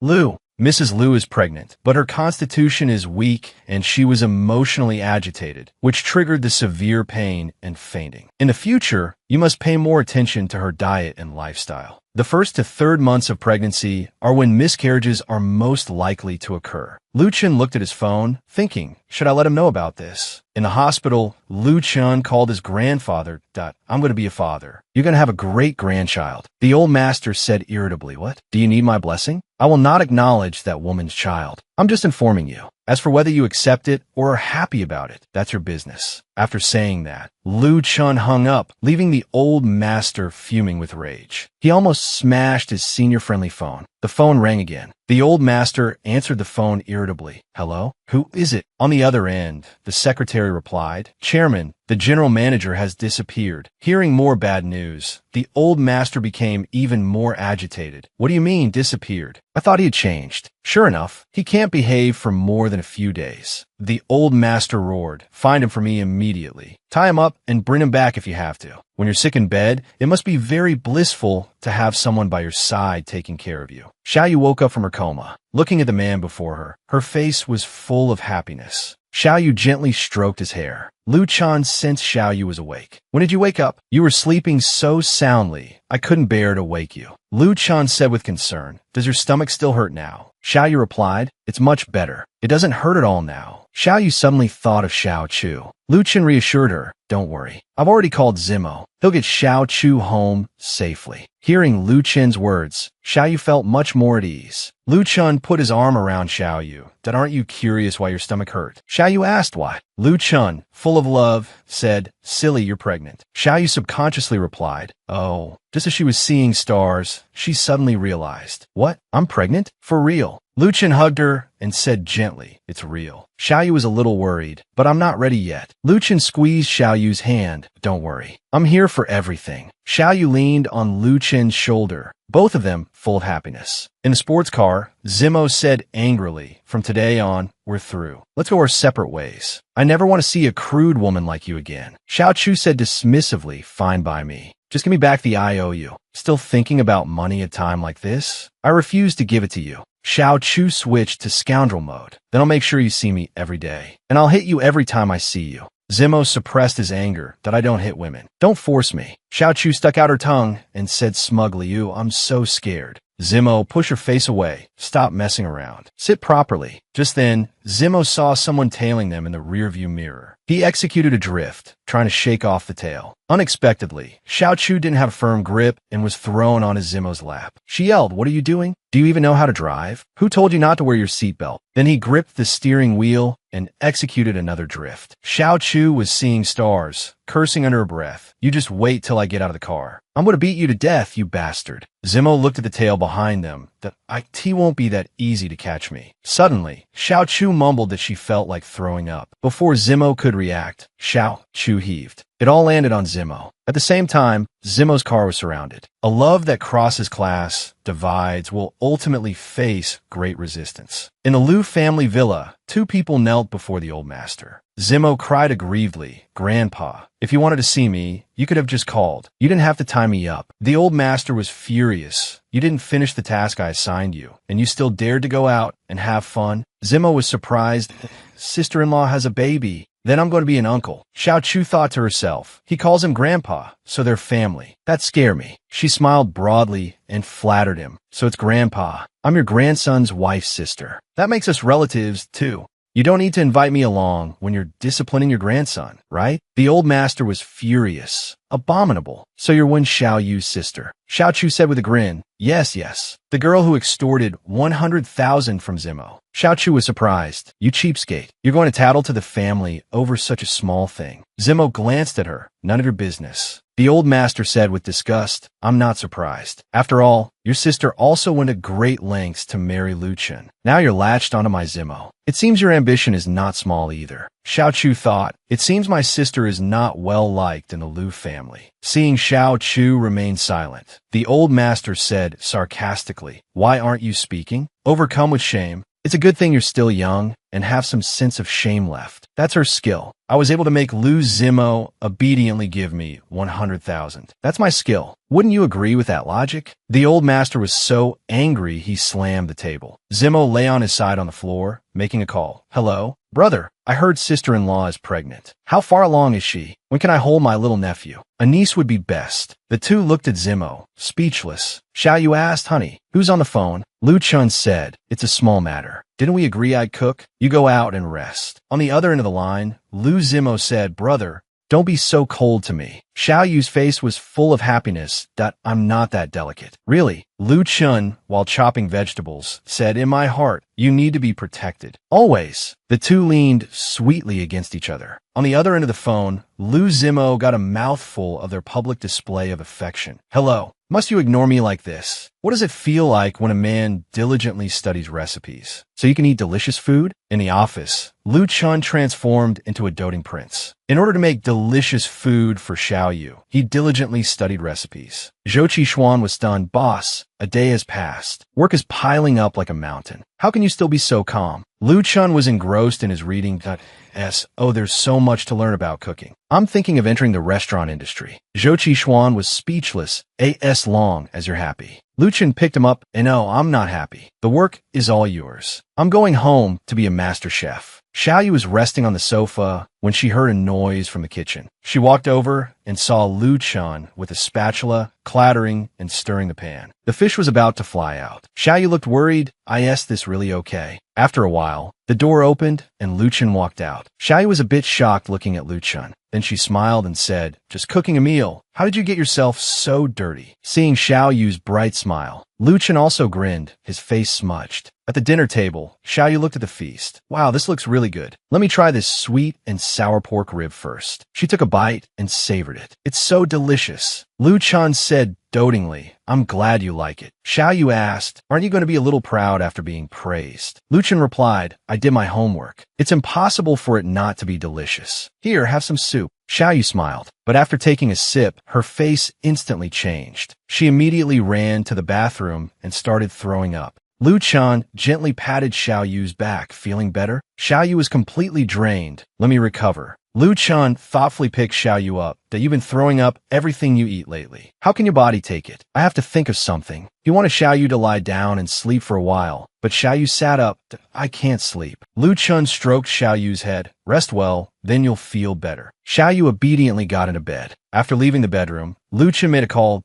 Su Si, I need your help. Su Si replied perfunctorily, let's talk later. It's not convenient for me right now. He casually tossed the phone aside. On the other end, Lu Chun said, did your Wei Wei have morning sickness when she was pregnant? Hello, are you there? Where did you go? He didn't hang up. He only heard a strange sound from the other end of the phone. Lu Chun was enjoying eavesdropping when Xiao Yu peeked her head in and asked, what business? Lu Chun was so startled, he jumped and his phone went flying. Because his wife was pregnant, the domineering CEO became a house husband at home. He tied on the good man special apron, picked up the shiny kitchen knife. The master chef has entered. Xiao Yu stared at Lu Chun with eager eyes, saying worriedly, you haven't been to the company for several days. Lu Chun replied coolly, I've arranged everything at the company. Don't worry. In the office, Zhou Qishuan was swamped with work. The unscrupulous boss was ignoring the company for his wife. Xiao Yu sat on the sofa, engrossed in a soap opera, munching on snacks. Xiao Yu looked at Lu Chun adorably. Lu Chun turned off the TV. Too much radiation. Watch less in the future. He then snatched the potato chips.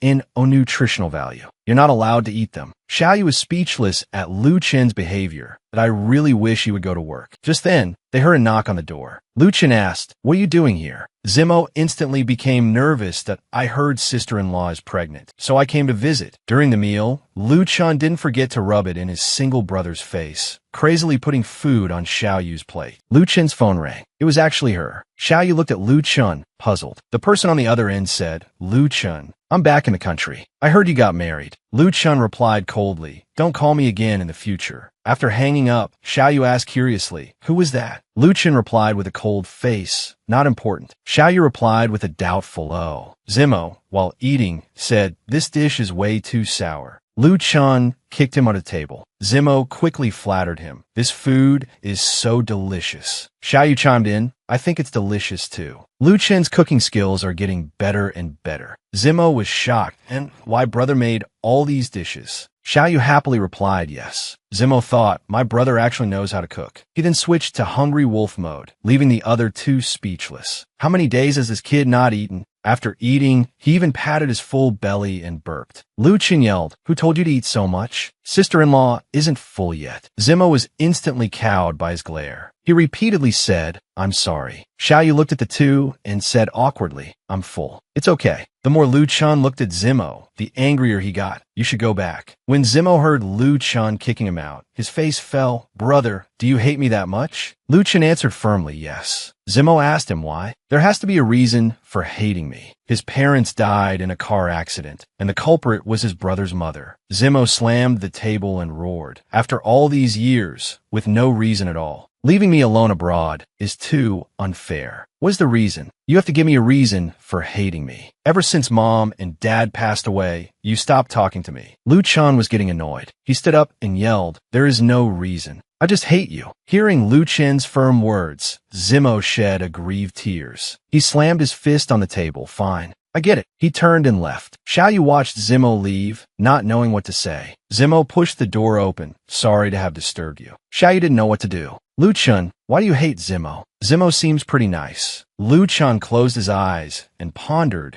"I've kept this matter in my heart for 20 years. When we were little, Zimo and I did everything together. Until I was 8, a woman came to our house. She knelt before my mother, crying and begging, 'Please, let me see Zimo just once.' We were best friends, after all." Xiaoyu holds Lu Chun, comforting him. There. It's all in the past. In a bar, Zimo sits in a corner, drinking heavily. A beautiful woman approaches to chat him up, but he waves her away.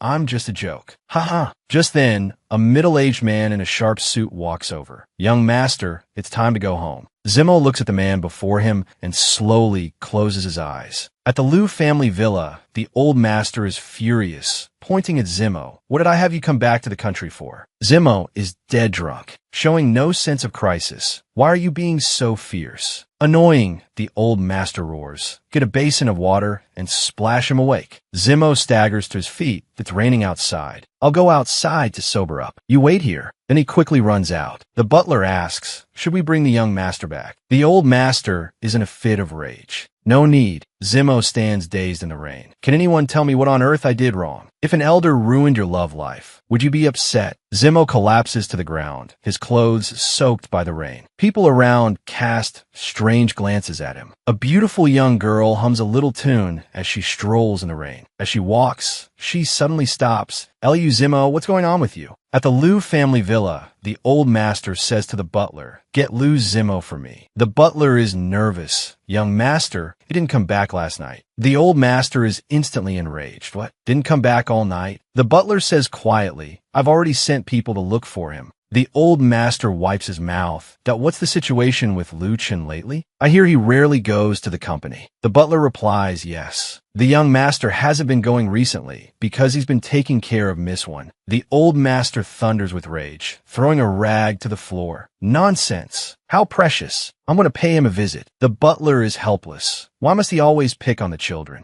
The old master arrives at Xiaoyu's side, an oppressive aura instantly descending. Xiaoyu trembles. The old master asks, "Lu Chen isn't home." Xiaoyu nervously replies, "He went out to buy groceries." The old master stares at Xiaoyu. "You've got some real skill to actually make the great young master of the Lu Corporation drop his work to serve you tea and water. Do laundry and cook." Xiaoyu feels her skin crawl under his gaze.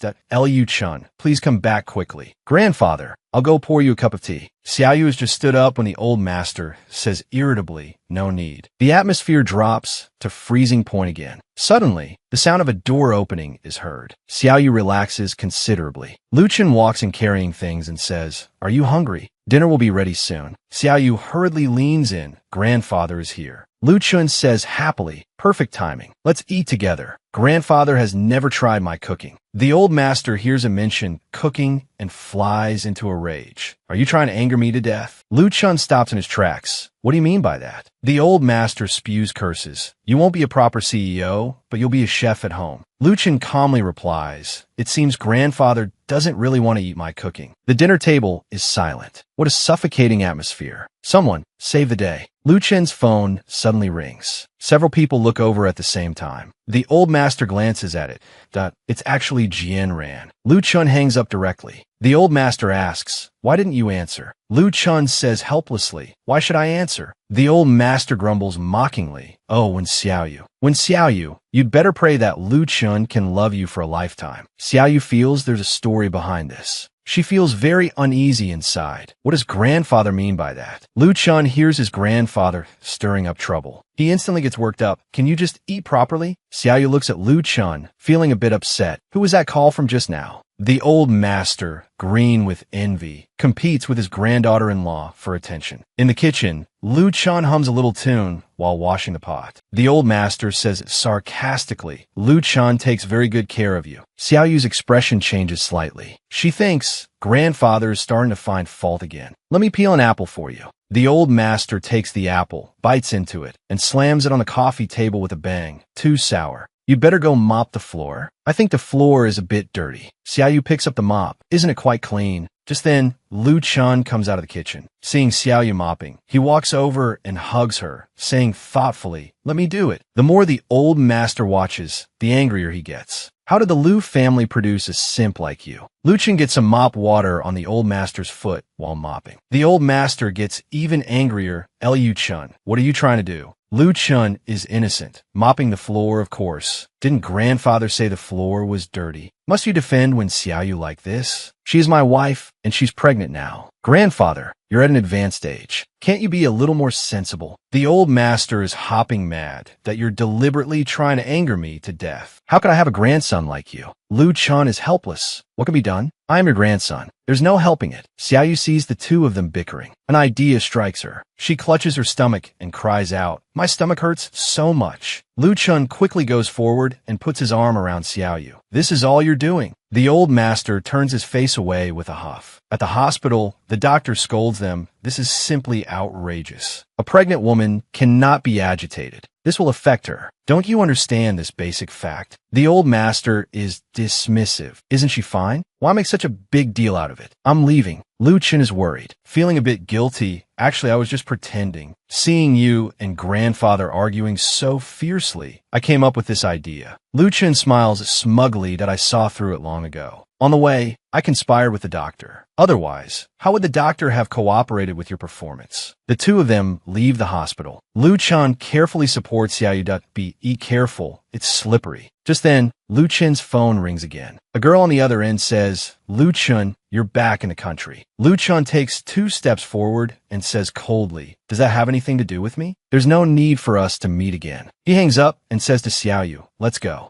Xiao Yu thinks about what Lu Chun just said. What does no need to meet again mean? Who was that call from? She cares so much and wants to ask him, but she can't bring herself to. The sense of security she's always had might be about to shatter. The first love he dated for 7 years suddenly appears. One is his newly married, pregnant wife. The other is the unforgettable love of his youth. How should he choose? Exquisite high heels, flowing purple hair, utterly enchanting. A tube-top mini-skirt paired with a trench coat, mature and sexy. Lu Chun is back. The person on the other end of the line says, he won't see you. Must you be so heartless? I'm already married. I love her very much. I don't believe it. Jian Ran angrily hangs up the phone that I refuse to believe it. The you who once loved me so much, how could you so easily fall in love with someone else? You Lu Chun can only be mine. Inside Jian Ran's company, Jian Ran teases Zhou Qixuan that I already told you President Lu isn't here. You can't find him, so there's no need to make things difficult for me. I have a lot of work to do. I don't have time to play with you. Jian Ran says confidently, I don't care. I believe you have a way to make Lu Chun appear here. Zhou Qixuan helplessly picks up his phone. Hello, boss. President Wang is at the company. He wants to discuss cooperation details. Lu Chun says, I'm on my way now. Xiao Yu is at his side, thinking, is he going to see that person? Lu Chun dotingly strokes Xiao Yu's head that I'm going to the company to handle some business. I'll be back later. Alone at home, Xiao Yu starts to let her imagination run wild. She clearly wants to go over and see, but she's afraid Lu Chun wouldn't want her to. I'm so scared. Is it going to be like with Qin Li Hua before? Xiao Yu suddenly sits up. I can't keep overthinking. My head is about to explode. But Xiao Yu still can't help overthinking and starts to cry, feeling wronged. Just then, the phone suddenly rings. It's her mother that we made a lot of dumplings at home. I want to bring some over for you. Are you home? Xiao Yu says, I'm home, Mom. Her mom says, I'm coming over now. Xiao Yu thinks a bad mood will affect the baby. She immediately says to her mom, how about I come home to eat? Her mom says happily, okay, bring Lu Chun along. Xiaoyu's face is full of disappointment. Liu Chun has been very busy these few days. I won't bring him with me. At the company, Lu Chun says angrily, Zhou Qishuan, you actually dared to lie to me. Zhou Qishuan cries aggrievedly, what choice did I have? It's so hard to be a person. Jian Ran sits in a chair, elegantly sipping coffee. Long time no see. Your bond is still as strong as ever. Lu Chun walks closer and says, what on earth are you trying to do? Jian Ran stands up. Isn't it clear what I'm trying to do? To confirm if you, this man, still love me. She then reaches out to touch Lu Chun. Lu Chun dodges in disgust. Jian Ran, let it go. So many years have passed. I'm not the same Lu Chun I was back then. The moment you gave me up for money, I made up my mind to no longer hold any illusions about you. Jian Ran turns her head to Zhou Qishuan and says, step out for a moment. There are some things I want to say to him alone. Zhou Qishuan is very grateful to her. He doesn't want to experience this kind of scene. Lu Chun stops Zhou Qishuan, turns to Jian Ran, and says, I have nothing to say to you. You're on your own. Jian Ran says anxiously, Lu Chun, stop. Aren't you the least bit curious why I left you back then? Your ex-girlfriend of 7 years comes back to win you over. What would you do? Just now, Jian Ran saw Lu Chun leaving and got anxious that aren't you curious why I left? Lu Chun replies heartlessly, not curious. Hearing his firm tone, Jian Ran is suddenly a bit dejected. Xiaoyu sits in the taxi, her mind racing, leaving without a word. Lu Chun won't be angry, will he? Should I tell him I've gone home? Suddenly, Xiaoyu's phone buzzes, making her jump. Xiaoyu, I'm at the supermarket. What do you want to eat today? Hearing Lu Chen's words, Xiaoyu gets a little nervous. I'm on my way home. Mom made dumplings. I was just about to call you. The moment Lu Chun hears there are dumplings, he instantly turns into a little glutton. I'll be right over. Lu Chun looks at Zimo, a bit annoyed. Finish this meal and go home quickly. Don't cause trouble at your mother-in-law's house. Xiaoyu's mother defends him. How could he be trouble? Zimo was very well behaved and helped me a lot. Lu Chun, don't be so strict. Xiao Chu says irritably, Mom. Are you talking about the love dumplings Lu Zimo helped make? Lu Zimo retorts, and didn't you make some shockingly unconventional mushroom dumplings? Xiao Chu can't win the argument and shoves a love dumpling directly into his mouth. Lu Chun puts a dumpling on Xiaoyu's plate and says irritably to Zimo, you should hurry back to grandfather's place. Zimo replies, I'm not going to grandfather's. I'm going back to America in a few days. Lu Chun is surprised to hear this, but that's fine too. Actually, I came back this time for my brother. It seems brother hates me as much as ever. On second thought, I should just give up. Anyway, I'm used to being alone in America. Xiao Chu sees Zimo like this and thinks, he was just like this the last time I saw him. So the reason he's unhappy is Lu Chun. I thought he'd had his heart broken. At this moment, Xiaoyu is also thinking, they're both clearly unhappy, yet they have to pretend to be relaxed. These two brothers are so alike. The grudges of the previous generation are affecting the next. Is it really worth it? Xiaoyu looks at Zimo. Before you go back to America, do you have any unfulfilled wishes? For example, is there any gift you want, or something you'd like to eat, or anything else? Zimo falls into thought. A wish. I only have one wish. Brother, did you know? Even though Mom never liked me since I was little and Dad didn't care about me, you were the only one who was good to me. I've always considered you the most important person. But why did you drive me away later? Without even a reason. Lu Chun sighs and says, some things just don't have a reason. You have your own life. Why be so fixated on this matter? Xiaoyu looks at Lu Chun with concern. Even though he's very upset, he doesn't want to burden Zimo. She touches Lu Chen's hand. Zimo, now that you've let it all out, do you feel much better? Let bygones be bygones. If you repeatedly agonize over the same thing, doesn't that mean the direction was wrong from the start? Hearing his sister-in-law's words, Zimo ponders for a moment. He seems to have figured something out. Lu Chun looks at Xiaoyu gently, thinking, you're the one who understands me. At this moment, Xiao Chu is a little unhappy that we were having a nice meal and you ruined the atmosphere. Zimo stands up and says, thank you for the meal. I've finished the dumplings. I'm going back to America now. He then turns to leave. Xiaoyu turns to look at Lu Chun. Aren't you really going to ask him to stay? Then she says to Zimo, wait a minute. As soon as the words are out, Lu Chun shouts loudly, Lu Zimo. Actually, I think with you messing up grandfather's company, grandfather has become busier and has no time to manage me. It seems pretty good. Hearing Lu Chen's words, Zimo, thinks he can't resist mocking me even as I'm about to leave. But on second thought, it seems that's not what he meant. Lu Chen catches up and says, if you go back to America, you'll just mess around with those good-for-nothing friends of yours again. You might as well stay here honestly. After hearing these words, Zimo is completely baffled. What does that mean? Xiaochu is beside them. She yells, you idiot, brother is telling you not to go. An ex-girlfriend returns to steal your man, using tricks to lure you out. What should you do? In a coffee shop, Jian Ran turns to look at Wei Wei. Long time no see. A smile appears on Wei Wei's face that you're really back. Well, I got your call.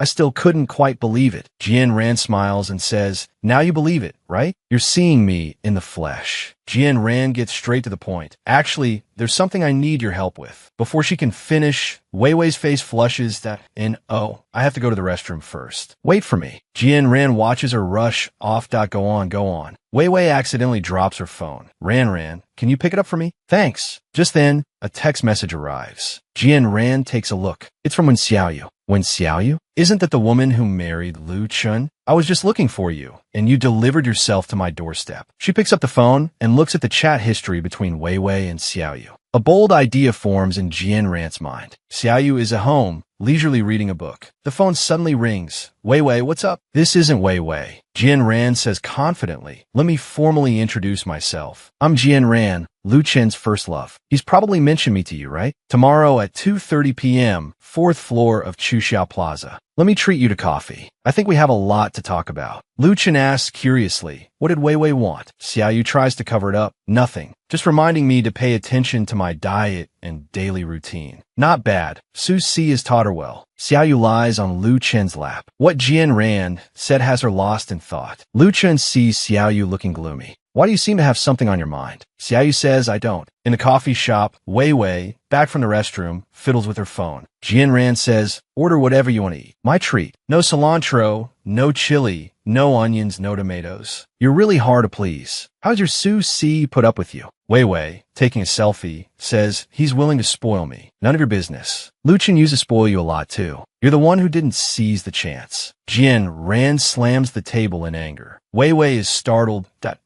My dear friend, you can't be impulsive. Jian Ran says arrogantly, I just used your phone to call Wen Xiaoyu and ask her to meet tomorrow. Wei Wei is shocked. Oh my god, are you crazy? Lu Chen is already married. You're not thinking of rekindling things with him, are you? Why not? Lu Chen was mine to begin with. Wei Wei is helpless, but I feel like Lu Chen really likes his wife. If Lu Chen finds out, he will definitely hate you. Then you won't even be able to be friends. Alright, approaching Wen Xiaoyu directly is too risky. I can't make the appointment this time. I might as well go find the old master first. For 2 million, this woman left her first love. Now a billionaire, she returns just to get his approval. Today, she is going to meet an important person. That is, her first love's grandfather. Jian Ran greets him politely. Grandfather, long time no see. The old master crosses his arms. I thought you wouldn't come back. Jian Ran takes out a bank card and says, this is 100 million. I won. You shouldn't object to me and Lu Chen being together anymore. The old master says firmly, a bet is a bet. I will no longer stop you and Lu Chen from being together. However, you know Lu Chen is married now, right? Jian Ran takes off her glasses. That I know. Well, I made the bet with you. I was prepared for this. Now that I'm back, I have a way to make Lu Chen fall in love with me again. Compared to Wen Xiaoyu, I'm more suitable to be your granddaughter-in-law, right? Do you now regret breaking us up back then? The old master closes his eyes in thought. For a moment, yes. After all, Lu Chen loved you so much back then. I forced you apart, and he was depressed for a long time because of it. Later, he even became promiscuous. You came to see me today. It's not just to ask for my opinion, is it? Jian Ran is full of confidence. Of course. To me, you are the person Lu Chen respects the most. If I don't have your blessing, I won't be with Lu Chen. What I want must be perfect. After hearing this, the old master stands up. Then you and Wen Xiaoyu can compete on your own merits. If you can win against Wen Xiaoyu, I will no longer stop you from entering the Lu family's doors. After speaking, he prepares to leave. After taking 2 steps, he turns back and says, keep the bank card for yourself. It hasn't been easy for you all these years. Watching the old master leave, Jian Ran stops the voice recorder. Wen Xiaoyu, Even the old master has agreed. Let's see how you can compete with me. In the coffee shop, a waiter walks over and says, Miss, I'm sorry. We're closing. Xiaoyu is engrossed in her book. She glances out the window. As she walks, she thinks, why didn't she come? Did Lu Chun warn her not to look for me? To prevent me, a pregnant woman, from getting agitated? As she thinks, she becomes agitated. Just then, someone behind her shouts her name loudly. She turns around to see Lu Chun. Lu Chun roars furiously. Why didn't you answer my calls? Do you know how worried I was about you? Xiaoyu is flustered by his domineering tenderness that I forgot my phone when I left. I'm sorry. Seeing Xiaoyu, Lu Chun feels wronged and hugs her. Silly girl. No matter what, you can't let me be unable to find you. Do you understand? Xiaoyu is puzzled. How did you find me today? Lu Chun says mysteriously, let me tell you, pregnancy brain is real. It's really true. It seems I can't let you run around randomly in the future. Hearing Lu Chun call her dumb, Xiaoyu instantly becomes a little unhappy. Lu Chun doesn't notice. He says jokingly, I think I'm starting to regret it a little. How did I marry such a dumb wife? Hearing this, Xiaoyu's sense of security completely vanishes. Thinking of the call from Jian Ran, Xiaoyu's tears stream down. Crying, she says to Lu Chun, it's not too late for you to regret it now. Xiaoyu's tears fall like rain. Lu Chun knows he's messed up. He repeatedly says, I'm sorry, explaining that he was just joking. From then on, Jian Ran became a constant worry for Xiaoyu. The birth of fraternal twins is a happy occasion. Lu Chun has one in his left arm and one in his right. Mommy, time to feed us. Xiaoyu enters berserk mode. Give me 5 minutes. Lu Chun says, okay. Xiaoyu runs frantically on the treadmill, moving so fast she becomes a blur. Lu Chun says to the babies, let's not look at mommy. That silly woman will get dumber. You need to learn from daddy's intelligence. Hearing their dad speak ill of their mom, the babies spit their pacifiers right at him. The pacifiers hit Lu Chun, making him see stars. After a while, the two babies are sleeping quietly. Lu Chun asks, are you really going to work tomorrow? Xiaoyu rocks the cradle. I've already arranged for a maternity nurse. It's time to go out and earn money for milk powder. Mainly, I'm getting a bit restless staying at home. Lu Chun picks up Xiaoyu. Wife, you're amazing. Xiaoyu is Lu Chun. What are you doing? Lu Chun leans in and says, the little ones are finally asleep. What do you think I want to do? Lu Chun carries Xiaoyu back to the room. Who knows what they went to do? The next day, Xiaoyu arrives at the company. A colleague says with a smile, oh, Xiaoyu is back. Your body has recovered nicely. It's like you never even had a baby. Xiaoyu replies politely, I worked so hard to lose weight. Of course I recovered well. At this moment, Jian Ran has been eavesdropping nearby for a while. You're Xiaoyu. Xiaoyu is puzzled. The person introduces herself. I'm Jian Ran. Hearing this name is like a bolt from the blue for Xiaoyu. Jian Ran says forcefully, come with me. Xiaoyu is somewhat breathless, suppressed by her powerful aura. Soon, the two arrive at the pantry. Jian Ran says, I'm Lu Chen's ex-girlfriend. Xiaoyu says, I know. Jian Ran is irritated. You know everything? Xiaoyu hears that she's here to stir up trouble. That's right. Miss Jian, if you have something to say, just say it. Don't beat around the bush. Seeing her firm attitude, Jian Ran takes out the old master's recording. Do you now regret breaking us up back then? The old master closes his eyes and says, for a moment, I did have some regrets. After all, Lu Chun loved you so much back then. I forced you apart, and he was depressed for a long time because of it. Later, he even became promiscuous. Xiaoyu is dazed, thinking that's grandfather's voice. Jian Ran pauses the recording that I left Lu Chun back, then only because I wanted to marry into the Lu family more legitimately. So, I used the 2 million grandfather gave me to force me to leave to make a bet with him. If I could turn that 2 million into 100 million, it would prove I was outstanding enough, and grandfather wouldn't stop me and Lu Chun. Grandfather agreed. The only thing I overestimated was my place in Lu Chen's heart. I thought he would wait for me forever. Xiaoyu slams down her water cup. Why are you telling me all this? Are you expecting me to give Lu Chun to you? Jian Ran sees Xiaoyu's disdain. Lu Chun doesn't know all this yet. If he knew, what do you think he would do? Xiaoyu says angrily, that's between you and him. Besides, you need to be clear about one thing. Lu Chun and I are the legally married couple. And he can't go back to how things were. Hearing this series of critical hits, Jian Ran says, when Xiaoyu, you really have a silver tongue. Xiaoyu turns and replies, you flatter me. Jian Ran provokes again. I've already asked Lu Chun to meet me tonight to tell him everything. Xiaoyu turns back and yells, he won't go. Just give up. The CEO's wife is hit in a hit and run. In the evening, Xiaoyu sits on the sofa calling Lu Chun. Hello, the number you have dialed cannot be reached. Please try again later. The call won't go through. Xiaoyu starts to overthink again that he went to see his ex. Coming downstairs, Xiaoyu asks the maternity nurse, Annie, where's Uncle Chun? The nurse says, it seems something came up at Uncle Chen's home. He took the day off. Ma'am, are you going out? I can find a driver for you. Xiaoyu thinks for a moment, no need. I'll get a taxi myself. Watching Xiaoyu leave, the two babies start to cry. Xiaoyu walks downstairs, looking left and right. Why are there no cars? As she is anxiously searching, a taxi appears on the opposite side of the road. She runs towards the taxi. Suddenly, a car speeds towards her. Xiaoyu sees the car and freezes. Then her vision becomes blurry. The driver gets out to check that I think I hit someone. He is scared and at a loss. The person in the passenger seat complains. Who told you to drive at night without your lights on? What do we do now? How about we run? There are no cameras here. The two agree and flee the scene, leaving Xiaoyu alone, lying in a pool of blood. A moment later, a strange man walks over and carries Xiaoyu to his car. At the company, the meeting is still in progress. Lu Chun complains, you had to drag me over here. You could have decided this yourself. Zhou Qishuan says, don't be like that, boss. I'm just thinking of the company's best interests. Lu Chun suddenly remembers, where's my phone? I haven't seen it all afternoon. Did you take it to play games again?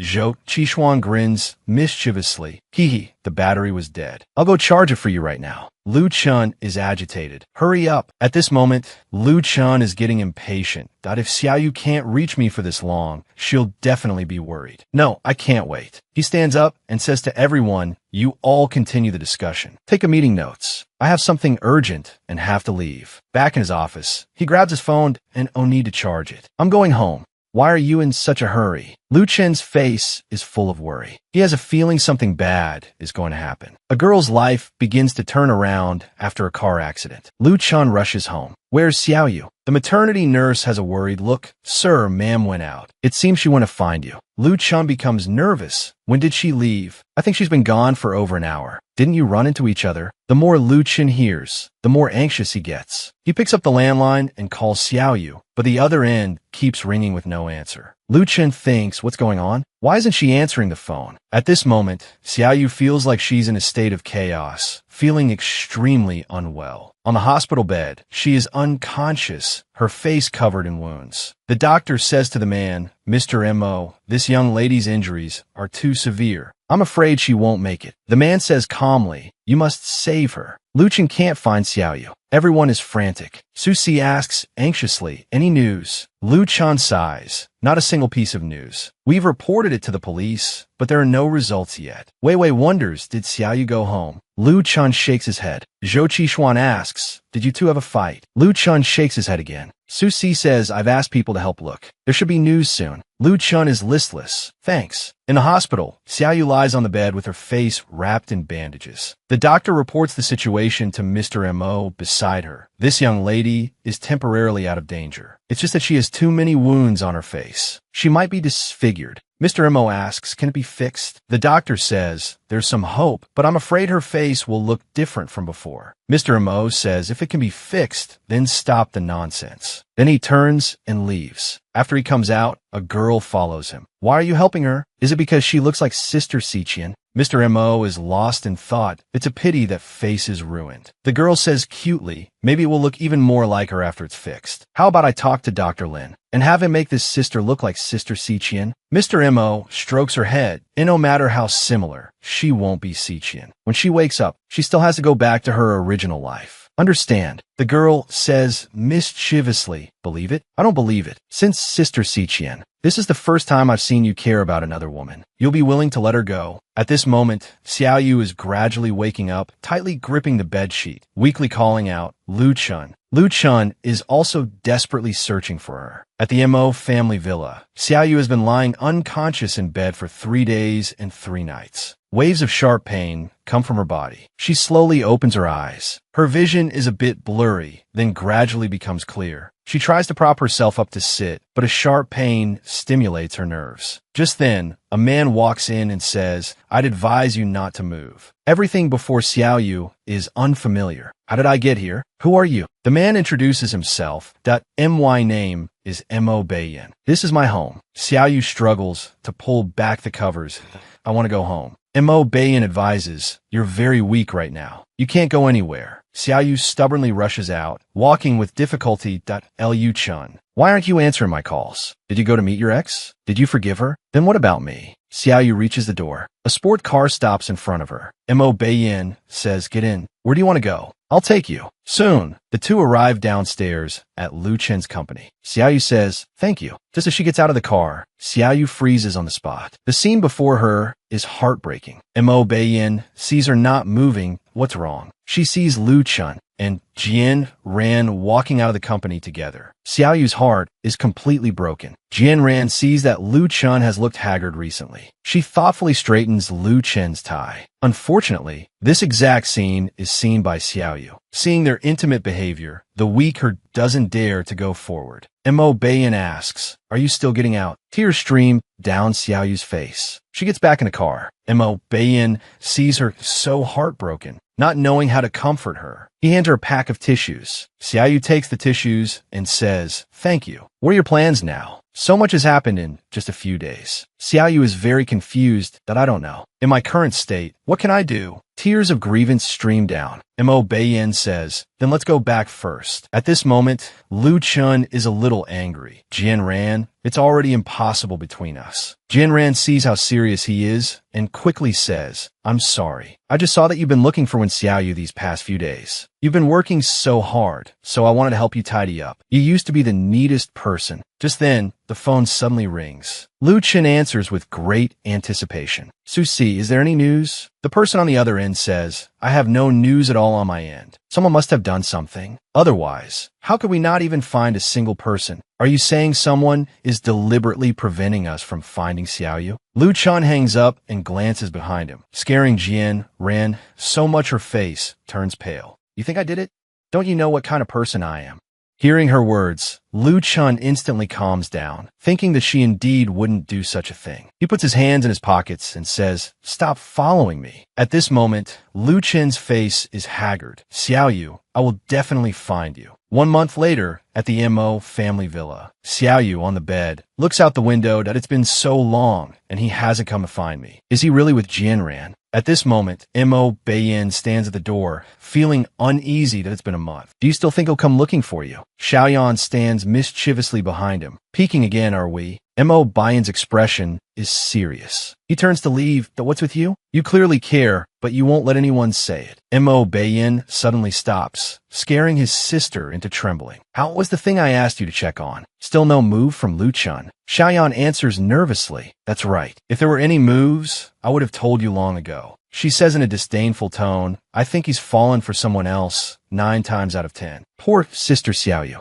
Mo Bayan's mood seems to have improved a little. He says casually, "I know," and then turns to leave. After Mo Bayan leaves, Xiaoyan gently pats her chest. "Oh my God, my first time lying in my life. That really scared me to death. Everything I've designed so carefully is for your happiness, big brother. It's really not easy for me." Xiaoyan turns her head to look inside the room. "I won't let him find you. You should just obediently stay and be my sister-in-law. Why must you be so fixated on that man? My brother is so great." Xiaoyu stands by the window, lost in a myriad of thoughts. It's been so long. Why haven't you come to find me yet? Is it that you never intended to look? With your capabilities, how could you not find me? Have you two really rekindled your old flame? Or do you not like me anymore? Mo Bayan walks up to Xiaoyu and drapes a coat over her. The wind is strong. The wound could get infected. Xiaoyu's expression is dejected. "Thank you. I want to ask you a question." Mo Bayan says, "Go ahead. If you had an ex-girlfriend who loved you very much, and you broke up for some reason, later you got married, and that ex-girlfriend came back, would you get back together with her?" Mo Bayan thinks for a moment. "You should know him very well. Can't you guess what he would do?" Xiaoyu says with low self-esteem, "I only know that they are both very outstanding. They seem to be a better match." Mo Beiyin says coldly, no, you are no worse than others. It's just that they are clearer about what kind of person they want to become. Xiaoyu feels a bit dejected after hearing this, muttering, what kind of person to become? I don't think I've ever thought about this question. When I was in school, I wanted good grades. When I was working, I wanted to get a bigger bonus. Mo Beiyin replies, the reason you feel inferior is because you and that man are not on the same level. So that's why I was abandoned.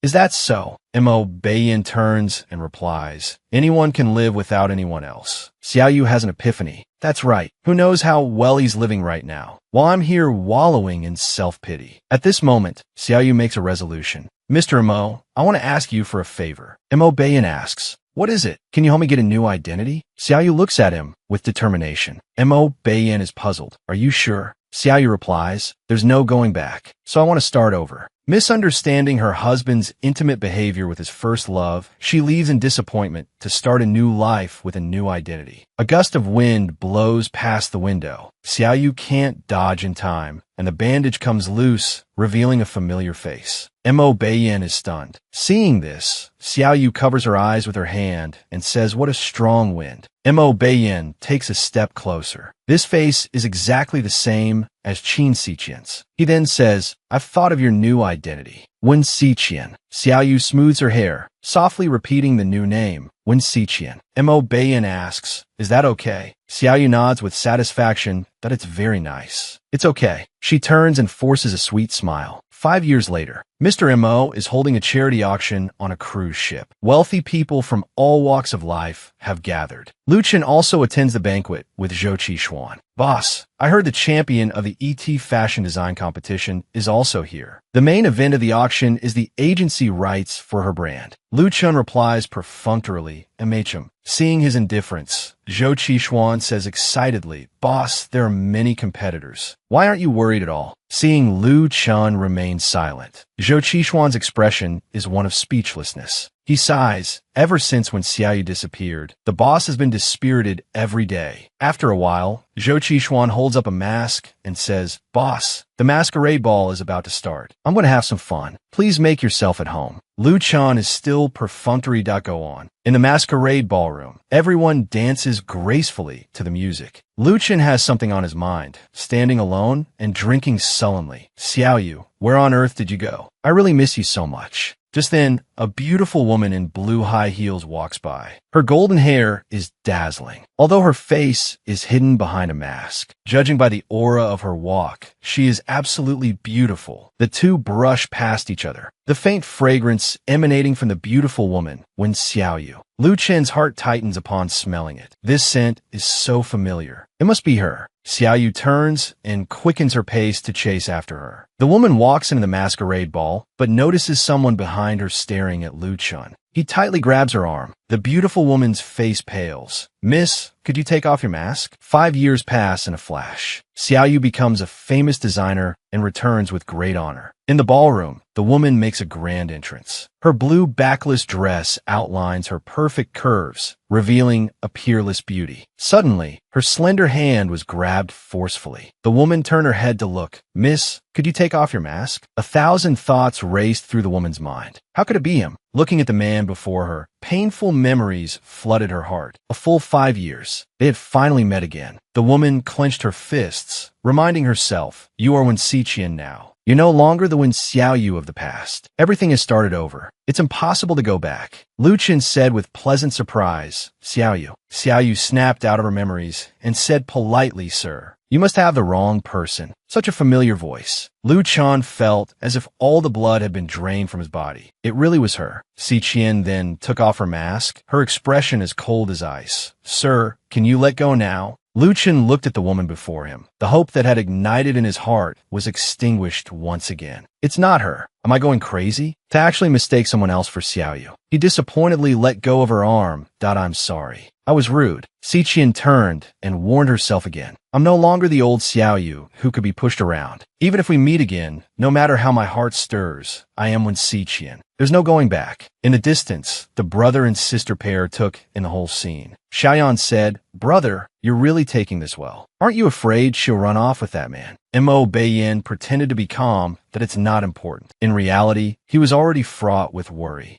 Xiaoyan teased. You really don't mean what you say. Just then, dark clouds gathered in the sky, and a heavy rain began to fall. The crowd, their fun spoiled, headed back. The sea crashed against the crew's ship, making the sound of waves. Everyone ran anxiously towards the interior. Mo Beiyin held a jacket over Xiaoyan to shield her from the rain. Where's Sister Xiqian? Mo Beiyin's face showed worry that we have to find her quickly. Otherwise, she could be in danger. When Xiqian, having no experience with boats, felt a wave of dizziness, and her stomach was churning. Zhou Qishuan pulled Lu Chun, running towards the interior. Lu Chun noticed when Xiqian, leaning over the side of the ship, vomiting violently. Looking at her back, he was reminded of Xiaoyu when she was pregnant. Zhou Qishuan said from the side, "Boss, what are you staring at? Let's go inside." Lu Chun muttered, "Xiaoyu." Beside him, Zhou Qishuan looked helpless. That's not Xiaoyu. Lu Chun walked towards the woman. When Xiqian clutched her mouth, seasickness was truly awful. Just then, a man ran towards Wen Xiqian. It was Mo Beiyin. Lu Chun watched him with an indescribable sense of melancholy. Beiyin knelt down, draped his jacket over her, and asked, "Are you okay?" Xiqian weakly replied, "I'm fine." Then, Mo Beiyin carried her away. Watching the two of them leave, Lu Chun actually felt a little disappointed. A misunderstanding 5 years ago made her leave, disheartened. She transformed herself and took on a new identity. Watching the two of them disappear into the distance, Lu Chun's heart was filled with loneliness. Seeing this, Zhou Qishuan comforted him. "Boss, are you okay?" Lu Chun looked dejected. "I'm fine." Xiqian leaned against Mo Beiyin's chest. "It's over. I feel like I'm going to die." Mo Beiyin said, "If you're gone, all those people who came for your brand agency today will have made a trip for nothing." At the auction gala, everyone was in high spirits, scrambling to bid on Jun's design, Tears of the Clear Sky. The auctioneer made a final call for 35 million.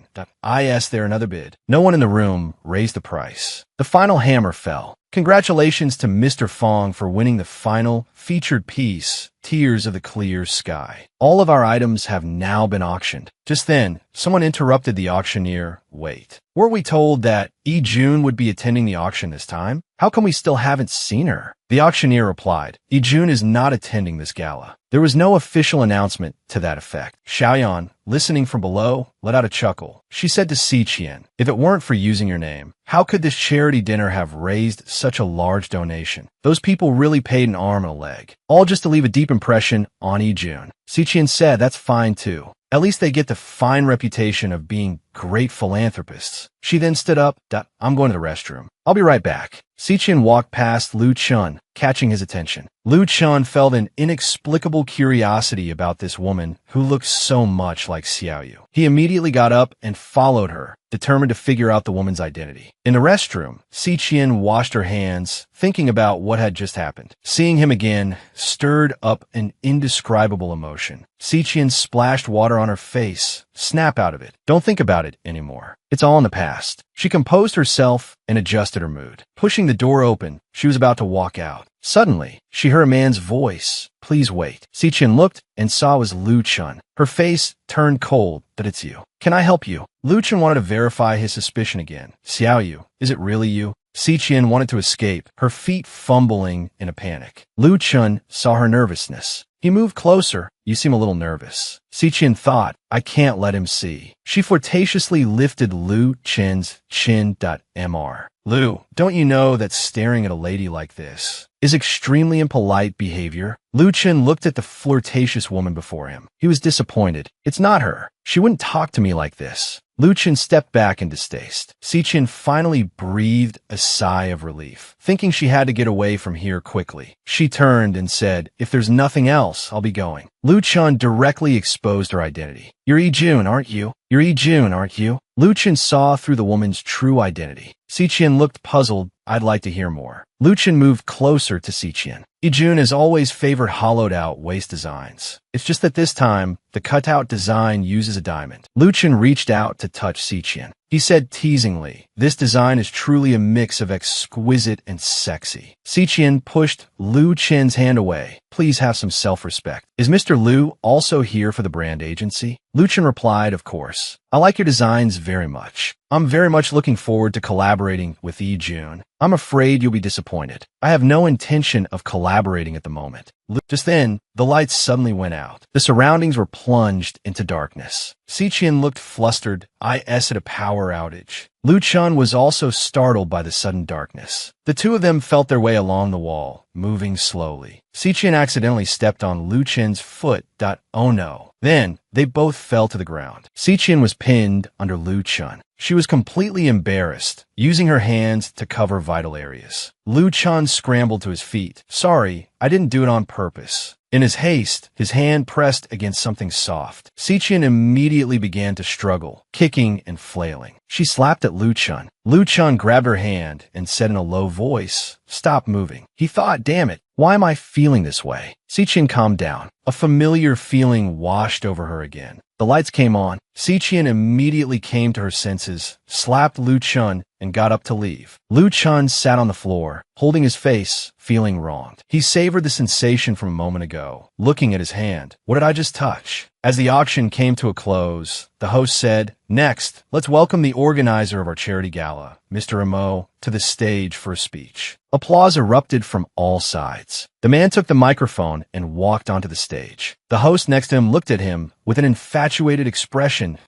Oh handsome. Lu Chun returned to his seat. Zhou Qishuan asked doubtfully, "Hey boss, what took you so long? Where did you just go?" Lu Chun said shyly, "Nowhere." Zhou Qishuan grinned slyly. "Nonsense. Your face is all red. And that beautiful lady who just came back with you, her face was as red as a little apple, too." Just as Siqian returned, Xiaoyan said sarcastically, "What took you so long?" Siqian deliberately changed the subject.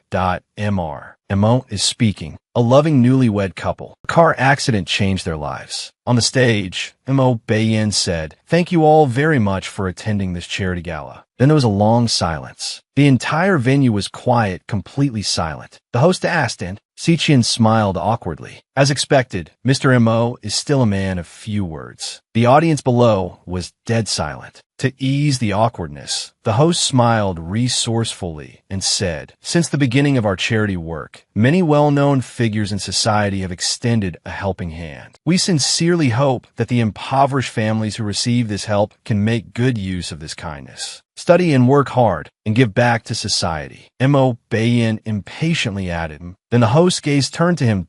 "I heard that Xiaoyan is also here today. She's the top of the 10 most famous socialites in the capital. There must be many single elites here who would like to catch a glimpse of her, right?" Mo Beiyin said with extreme anger, "She's still young." Suddenly, a woman from offstage said, "Compared to Xiaoyan, I'm actually more curious about the identity of another lady." As everyone knows, Mo Beiyin is not interested in women and has always only had his sister by his side. But since some time ago, a woman whose temperament and appearance are in no way inferior to Xiaoyan's has appeared by his side. I wonder what this lady's name is. And what is her relationship with Mr. Mo? Mo Beiyin replied coldly, "None of your business." The woman fiercely retorted, "How is it none of my business? Didn't you say you hate women? Now you're acting so intimately with this woman. Could it be that she's your fiancée? Then what was I back then?" Mo Beiyin's face instantly darkened. The host was breaking out in a cold sweat. Xiaoyan retorted on her brother's behalf. "Qi Feifei, are you afraid people don't know that I was the one who broke off your engagement back then?" Qi Feifei was furious.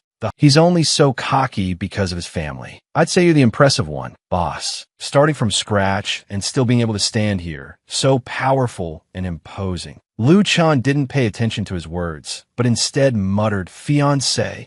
Lu Chun replied sternly, "Don't make jokes like that in the future. I'm a married man." He then turned and left. Coincidentally, this sentence was overheard by Siqian. "I want all the information on this woman within 3 days," Lu Chun said, holding a photo of Siqian. Zhou Qishuan took the photo, smiling slyly. "The boss is such a hypocrite." Lu Chun looked at the file. "She is Jun." Zhou Qishuan looked shocked. "The matter of Jun's brand agency needs to be approached through her." Zhou Qishuan stroked his chin. "No wonder you were acting so strange." "So she's Jun?" Lu Chun asked, strange. He picked up Xiao Yu's photo, his heart filled with mixed feelings. He then said, "You can go out first." Zhou Qishuan turned to leave. "Boss, I'll go investigate now. Remember to eat a proper lunch." Zhou Qishuan slowly closed the door. He felt a bit of heartache, seeing Lu Chen's dejected look. When will he be able to move on? Just then, Jian Ran appeared behind him. What are you doing standing there, acting all sneaky? Zhou Qishuan, lost in thought, was startled. He was exasperated. Why are you here again? Jian Ran ignored Zhou Qishuan and knocked before entering. I knew you'd forget to eat. I brought you something you like, a cheese and durian pizza. Lu Chan put down the photo and said coldly, thank you, but you shouldn't do these things in the future. I don't want people to get the wrong idea. Jian Ran said in a low voice, I don't care. Lu Chen retorted, but I do. It's been 5 years. Don't waste your time on me. I won't be with you. Jian Ran looked disappointed. What about you? It's been 5 years. Why haven't you let go yet? In the company hallway,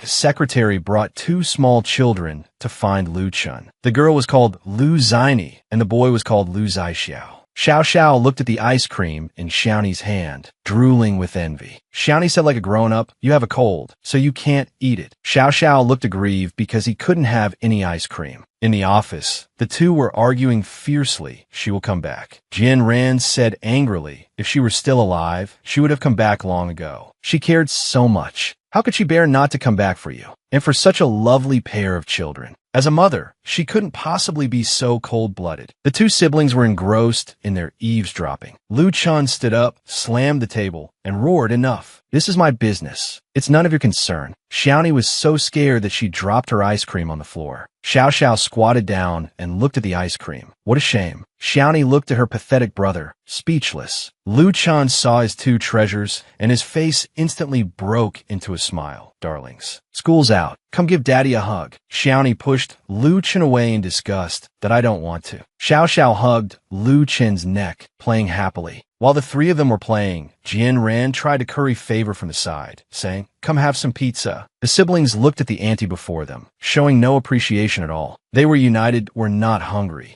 You can go home now. Lu Chen said, I still have some things to do. Jian Ran was dejected. Is everything I do worthless in your eyes? Xiaoni said articulately, Annie, you're so diligent, coming to chase after my dad every day. Jian Ran was rendered speechless by Xiaoni.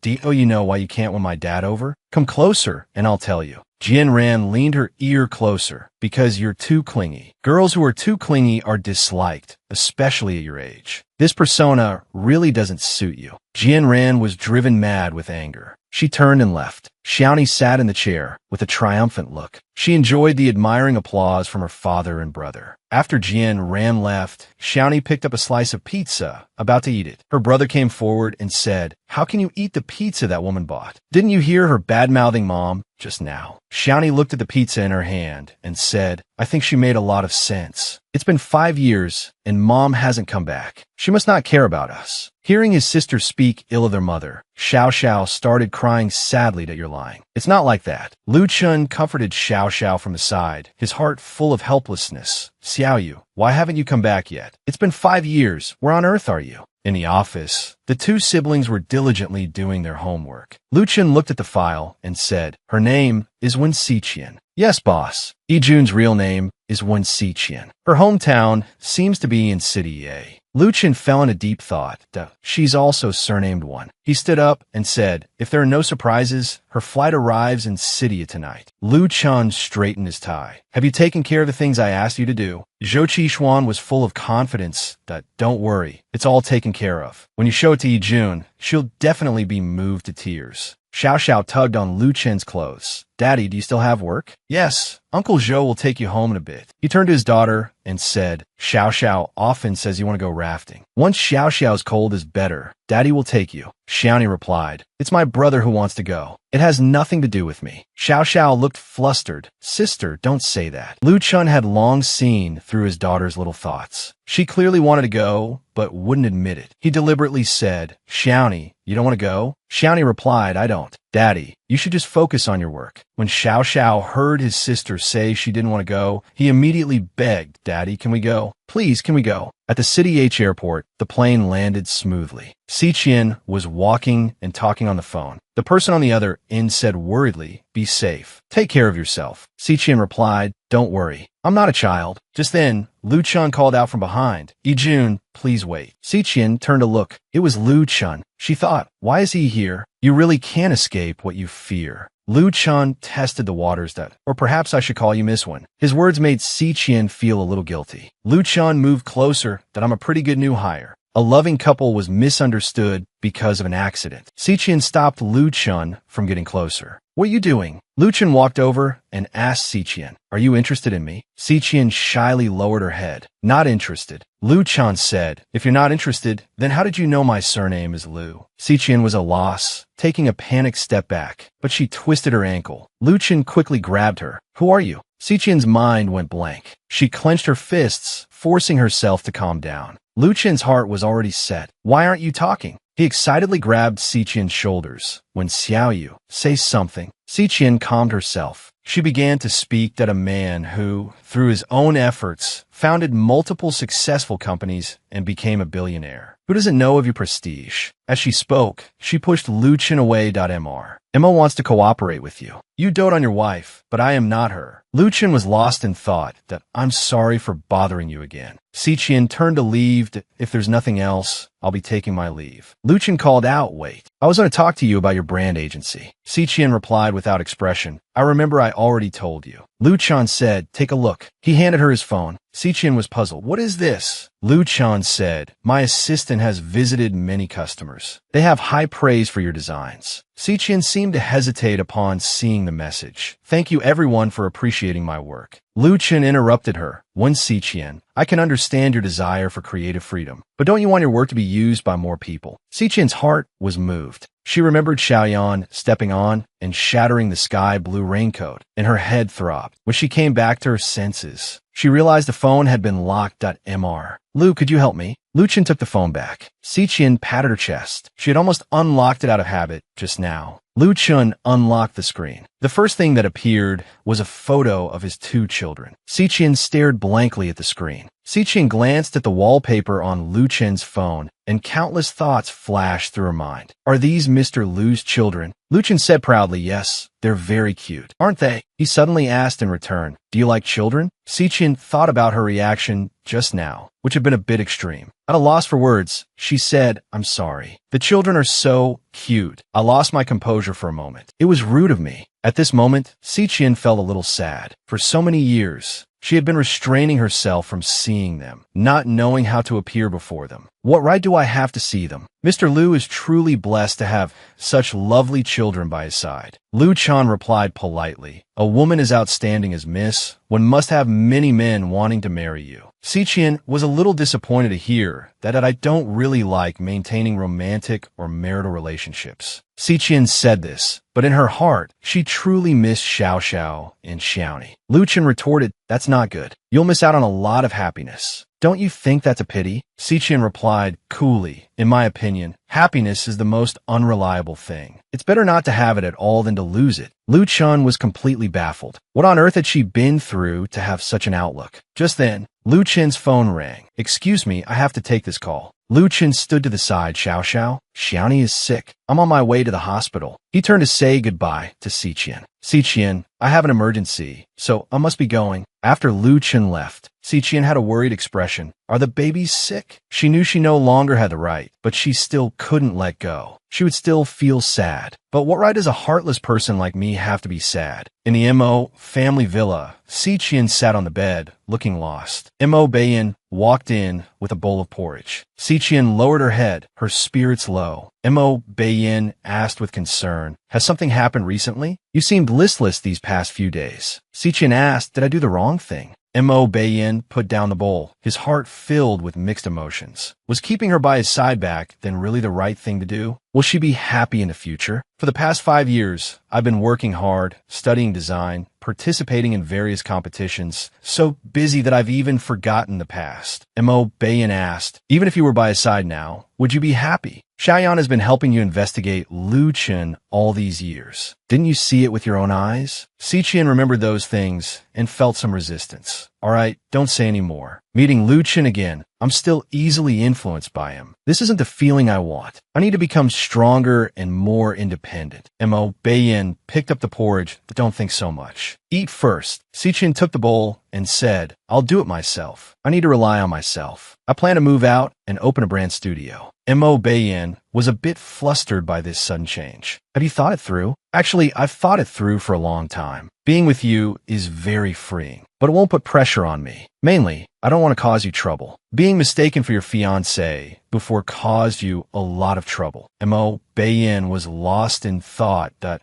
if anything comes up in the future, remember to come find me. Don't try to be strong. After speaking, Siqian walked out of the room, saying happily, don't worry. I'm looking forward to my future life. Outside the door, Xiaoyan heard everything clearly. Brother, are you really going to let her go? Mo-Bayin looked dejected. Xiaoyan looked at her brother's lonely back. Siqian was driving while on the phone. Xiaoyan, I've already moved out. Siqian said, I plan to live at the studio for a while. Xiaoyan said with concern, I have a friend who happens to need a tenant. You could just live there. Siqian quickly refused that, no, that's okay. Living at the studio is convenient and save a lot of time. Seeing her plan fail, Xiaoyan felt a little annoyed. She thought, couldn't Siqian have discovered something? That's impossible. The driver from the car accident, the plastic surgeon, and old K who forged the evidence against Lu Chun were all arranged by me.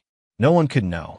While Siqian was driving, someone suddenly rushed out from the road. Siqian was startled, quickly slammed on the brakes, and got out to check. A girl had fallen in front of the car, shouting, ouch. You've killed me. What's so great about driving a luxury car? Siqian asked with concern, are you okay? How can I be okay? My leg is about to break. The girl shouted. Siqian saw the girl's face clearly, and her expression showed shock. It was her sister, Wen Xiaochu. The girl had actually tried to stage an accident with her own sister. Siqian hit a girl with her car. When she got out to check, it turned out to be her own sister, Wen Xiaochu. Xiaochu looked at Siqian before her, feeling that she looked somewhat familiar. Siqian was startled. Had she been recognized? Xiaochu's face lit up with excitement. You're Yijun, right? Siqian was immediately relieved. Aren't you curious how I knew? Right now, Siqian was most concerned about whether her sister was hurt. That's not important. Your knee is injured. I'll take you to the hospital first. The two got back in the car. Xiaochu let out a fake cry, ouch. My leg hurts so much. Siqian saw through Xiaochu's act in a single glance.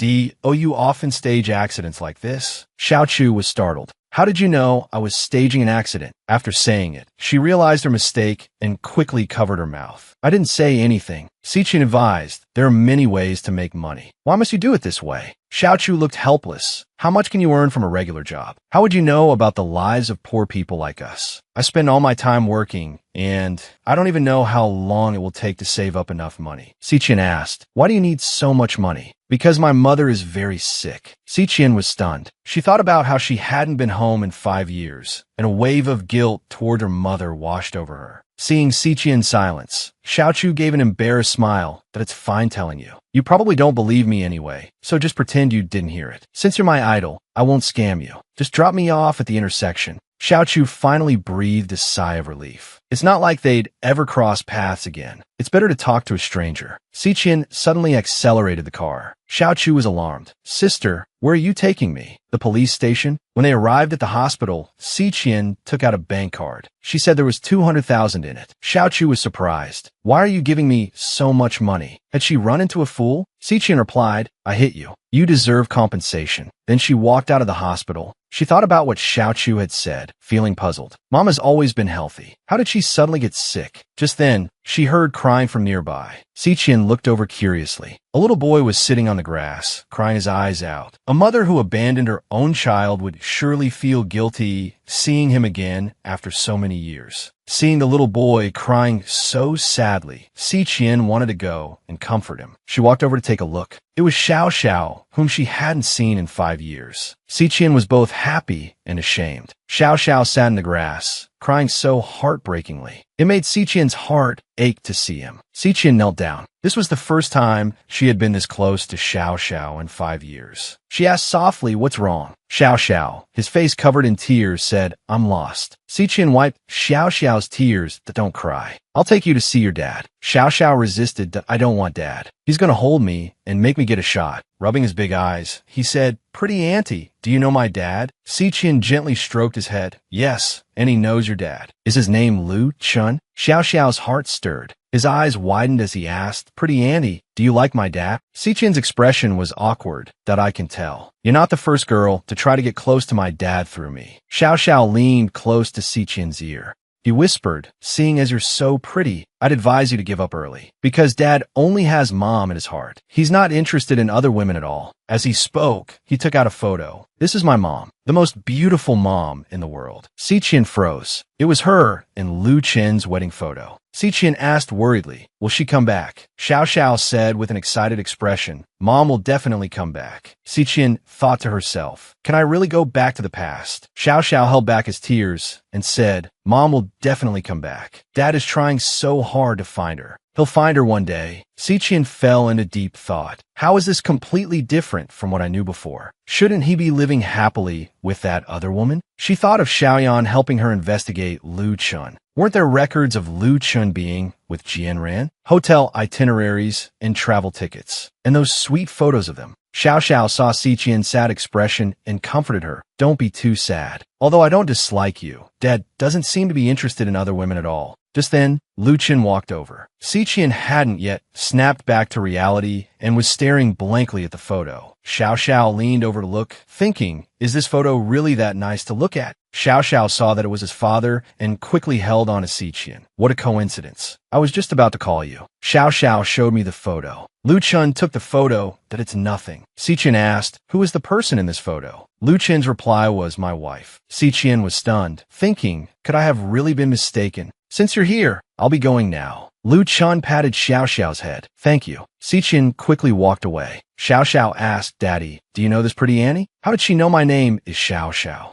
Lu Chen was lost in thought, growing even more suspicious of Xiqian's identity. To find out the truth, Xiqian frantically tried to get information out of Zhou Qishuan. On the way, she thought about what Lu Chen had said, her heart filled with mixed emotions. What on earth is going on? Why is everything different from what Xiaoyan told me? Thinking of this, Xiqian trembled with anger and I have to ask her clearly. But when she took out her phone, she felt something was off. If she wants to hide it, what's the use in asking her? This time, I'll investigate it myself. Xiqian hired a detective at a coffee shop. For all these years, Mr. Liu has been very close with a woman surnamed Jian. Xiqian took the photos. She discovered that Lu Chen often traveled under the guise of business trips. Hearing this, Xiqian became even more suspicious. She handed the detective a payment. The detective took the money guiltily and turned to leave. I'll be going. Contact me if you need anything else. Xiqian looked at the photos the detective sent, lost in thought. This is similar to the information Xiaoyan gave me. But the more similar it is, the more I feel like something is being deliberately hidden. And the detective's guilty expression was too suspicious. Could it be that everything I saw was fake? That Lu Chen never betrayed me. Xiqian walked out of the coffee shop, mulling it over. Before she knew it, she had arrived downstairs at Lu Chen's home. This place holds all my beautiful memories and the person I love. If it weren't for all this, we would have been happy, just as Xiqian was reminiscing. Zhou Qishuan walked out of Lu Chen's house. Miss Wen, what are you doing here? Xiqian felt guilty hearing him call her Miss Wen. Zhou Qishuan handed her a pen and paper. The famous Yijun, could I get an autograph? Xiqian sighed in relief. All right. Then she decided to test his story.mr. Liu really wants my agency rights, doesn't he? I looked at his business trip records from these past few years. He's a workaholic. He should be a good business partner. Zhou Qishuan was full of admiration for Lu Chen. Yes, Miss Wen, you made the right choice choosing us. Xiqian continued to probe.mr. Liu takes you on business trips. I think I saw you at the charity auction. Zhou Qishuan rolled up his sleeves, transforming into a workhorse for the production team. Of course, I'm the boss's right-hand man. Who else would it be? Xiqian asked. Only you. Zhou Qishuan patted his chest and said, that's right. Although many people want to go with the boss, and of course, many female employees want to throw themselves at him, the boss rejected them all. I know best what the boss likes. Besides, the boss's mind is currently full of those two little rascals and his missing wife. Xiqian quickly asked Xiaoyu. Zhou Qishuan replied, when Xiaoyu is his wife. Zhou Qishuan questioned, why are you asking so many questions? Have you fallen for the boss? Xiqian answered flusteredly, I just want to understand my future business partner. I have no other intentions. Zhou Qishuan quickly tried to play matchmaker. He really doesn't care about other people. But Miss Wen, I always feel he's very special towards you. Maybe it's because your surname is also Wen. Xiqian was lost in thought. Does he already know something? When a relationship is maliciously torn apart, are you angry or... Lu Chen came out with his two little monsters. Zhou Qishuan waved. Miss Wen, I'll be going now. Xiqian looked at Lu Chen. She felt she might have been misled. Lu Chen noticed someone looking at him. He turned his head and was stunned. "This is my home." "Miss Wen, why are you here?" Xiao Xiao looked at Si Qian. "Pretty Auntie, long time no see." Si Qian walked past him and patted his head. Xiao Xiao seemed very happy to see her, but Xiaoni was full of hostility towards her. For some reason, she felt a sense of dislike. Lu Chen asked again, "Why are you here?" Si Qian pretended to be calm. "That you're allowed to investigate me, but I'm not allowed to investigate you. So you came to confirm where I live." Hearing this, Si Qian panicked, thinking, "I came here to confirm if what happened back then was true, as Mo Beiyan said." Lu Chun still seems the same as before, deeply in love with the old me. "Didn't I come here to find out the truth? I really want to know if you truly betrayed me." Si Qian made up her mind and asked Lu Chun, "Actually, there's something I want to ask you. Is it true that—" Before she could finish, a shout came from behind. The two looked towards the sound. Xiaoyan linked her arm with Si Qian's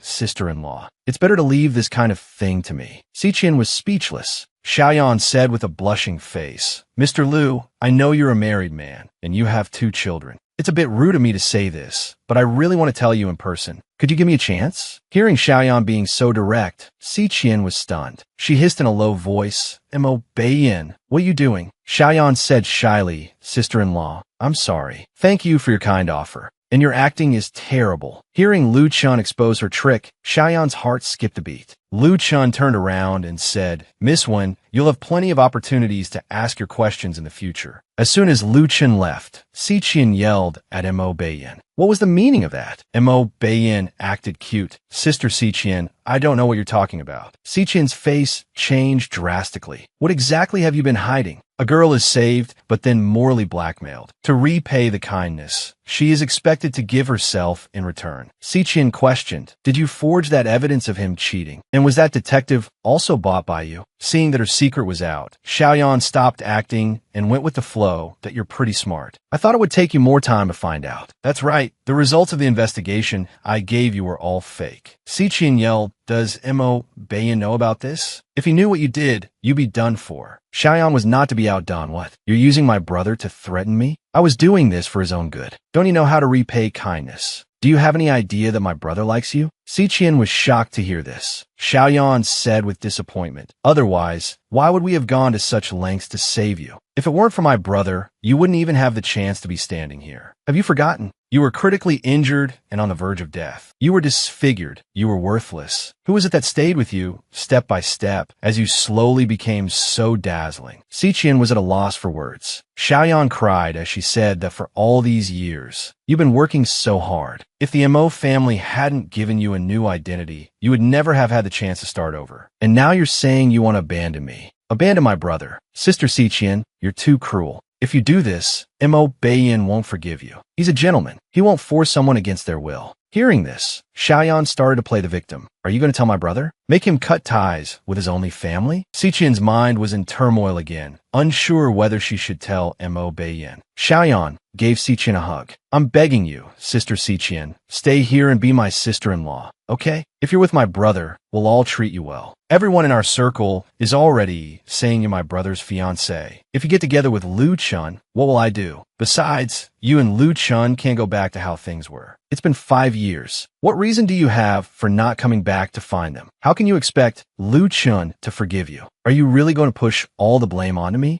Mo Beiyan is right. Without the Mo family, I could never have become Ijuan. I wouldn't have even survived. But if I marry Mo Beiyan against my own, well, just to repay his kindness, it would be too unfair to him. How could his pride ever compromise on this? In the past, because of her low self-esteem and prejudice, when Xiaoyu missed out on Lu Chun, missed out on Xiao Xiao and Xiao and I. Faced with this kind of situation, I should make a choice. But now, I am Si Qian. Since I've been reborn, I can't make the same mistake again. 2 business titans come to blows over a woman. In the office, Lu Chun stared blankly at a photo of Xiaoyu. He thought about the things that had happened between him and Si Qian. He kept feeling that something was off, so he made a call to Su Si. Her name is Wen Si Qian. I had Zhou Qixuan look into her before, but I feel her identity isn't that simple. The person on the other end of the line asked, did you find something? Lu Chen replied, that's right. I suspect that when Si Qian is Xiao Yu, who disappeared 5 years ago. In the evening, Jian Ran arrived. Just as I thought, you're still working overtime. I know you're doing it to forget her, deliberately keeping yourself swamped with work. Lu Chen said, I never thought about forgetting her. Stop bothering me. Get out. Jian Ran looked dejected. She's gone. Can't you just accept me? Just then, Lu Chen's phone rang. He asked anxiously, how did the investigation go? Is it really her?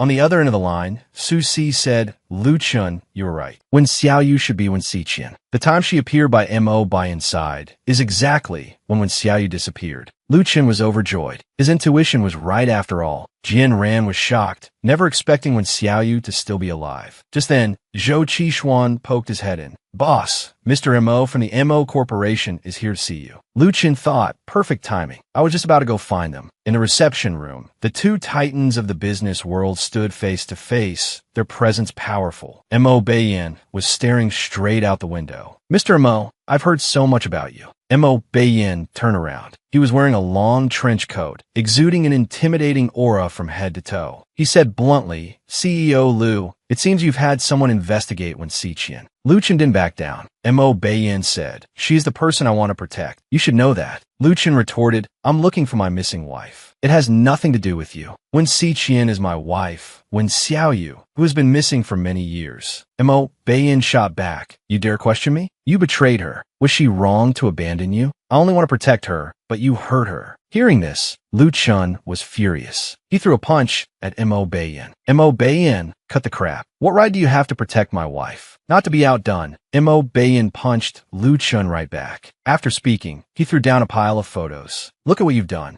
Lu Chen looked at the intimate photos of the two of them, completely shocked. What is going on? Mo Beiyan looked contemptuous. What's this? Still trying to play dumb? Lu Chen said, that's me in the photo, but I've never done anything like that. I don't know where this photo came from. Lu Chen was filled with disappointment. I can't believe something like this exists. Xiao Yu, in the end, you still didn't trust me. The domineering CEO searched for his wife for years, only to have her show up on his doorstep. Early the next morning, Zhou Qixuan arrived at the company and saw the dark circles under Lu Chen's eyes. He was startled. Miss Wen is here. You should freshen up quickly. If all goes well, we can secure the Yijun agency today. Lu Chen looked out the window thoughtfully. Si Qian was in the conference room, seriously reviewing documents. Lu Chen pushed the door open and entered. He slammed 2 files heavily onto the table. Si Qian jumped. CEO Lu this. Before she could finish, Lu Chen pushed Si Qian down into a chair, furious. How long are you going to keep up this act? When Xiao Yu. Si Qian was filled with deep self-reproach, hating her own foolishness. She said to Lu Chen, actually, I came here today not just for the brand agency. I've thought about it for a long time. I came to see you today to confess everything. But it seems you already know.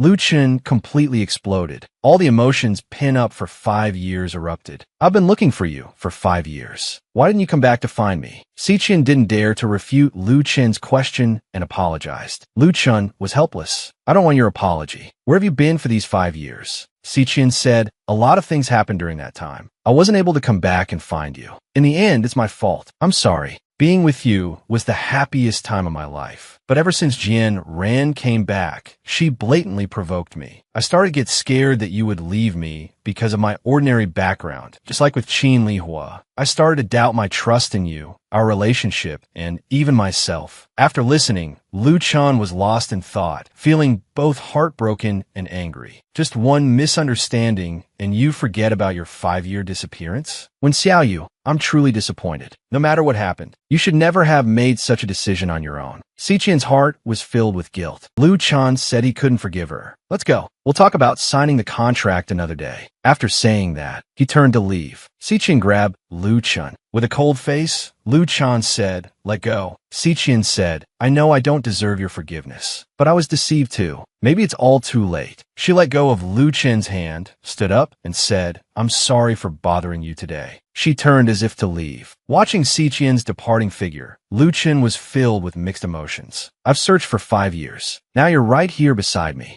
How could I possibly let you leave again? He quickly stepped forward and pulled Xiqian into his arms. 5 years of longing burst forth. Xiqian asked shyly, Lu Chun, have you forgiven me? Lu Chun gave a self-deprecating laugh. I've waited for 5 years, always searching for the truth. I know I should let you go, let you never come back, but I can't bear to. Xiqian was full of self-blame. I'm so sorry. Lu Chun held Xiqian's chin and gave her a deep kiss on the lips. If your mother gave birth to you, then disappeared for many years, would you still acknowledge her? That evening at the Lu family villa, a vase fell to the floor. Xiao and I said furiously, I don't want to acknowledge this mother. Lu Chun tried to persuade Xiao and I, your mother had her difficulties. Why don't you give her a chance? Xiao and I looked unwilling. I don't want to. Hearing this, Xiqian's face was filled with guilt. Xiao and I said haughtily, I didn't have a mother before, and I can do without one now and in the future. Why did she leave without saying goodbye? Now she just comes back whenever she wants? Seeing the emotional Xiao and I, the three of them were at a loss. Xiao mustered his courage, stepped forward, and asked, haven't you always missed Mom? Xiao and I roared, shut up. Since you like her so much, you can be with her forever. Then she ran out the main door. Xiqian hurriedly followed. Xiao and I, it's so late. Where are you going? Xiao and I said stubbornly, it's none of your business. Just then, Xiao and I accidentally twisted her ankle. Xiqian took off her high heels and quickly chased after her, running to Xiao Ni's side. She saw that Xiao and I had scraped her knee. As she was about to check on it, Xiao and I pushed her away, saying, go away, leave me alone, stay away from me. At this point, Xiao and I was crying heartbrokenly. Xiqian looked at Xiao and I, her heart filled with guilt. I know I don't deserve to be your mother. I won't come back until you agree. So please don't hurt yourself, okay? Why don't we go back first? Hearing Xiqian's sincere apology, Xiao and I let go of her pride. Xiqian held Xiao and I in her arms and said to Lu Chun, you should carry her back. Just as Lu Chun was about to pick Xiao and I up, she clung tightly to Xiqian, burying her head in Xiqian's embrace. Seeing that she had accepted Xiqian, the three of them were secretly happy. When Xiao saw his sister was no longer resisting, a happy smile appeared on his face. Xiqian looked at Xiao and I in her arms, holding her for the first time in 5 years. Her heart was filled with both excitement and self-reproach. Xiqian looked at Lu Chun, a happy smile on her face. Just then, Xiao and I started to cry. For 5 years, I missed you so much. Dad said you weren't dead, just that he couldn't find you. But if he couldn't find you, didn't you know how to come home? We were always waiting for you. Or did you just not care about us at all? Xiqian hurriedly explained, no, that's not it. I've always missed you all so much. It's just that as time went on, I became more and more afraid to come back. I'm sorry. I'll never leave you again. I'll give you all my love and stay by your side forever. I'll use the rest of my life to make up for what I owe you. In the room, Xiqian looked at herself in the mirror. Lu Chun suddenly hugged Xiqian from behind. What are you thinking about? Lu Chun was full of self-blame. I wasn't by your side when you had the car accident. I'm sorry, he said, stroking Xiqian's face. Xiqian leaned into Lu Chun's embrace. Just being able to hold you, knowing you still love me, makes me feel happy. Nothing that happened before matters. Lu Chun gently caressed Xiqian's face. He leaned in and kissed her passionately. The 5-year misunderstanding was finally resolved today.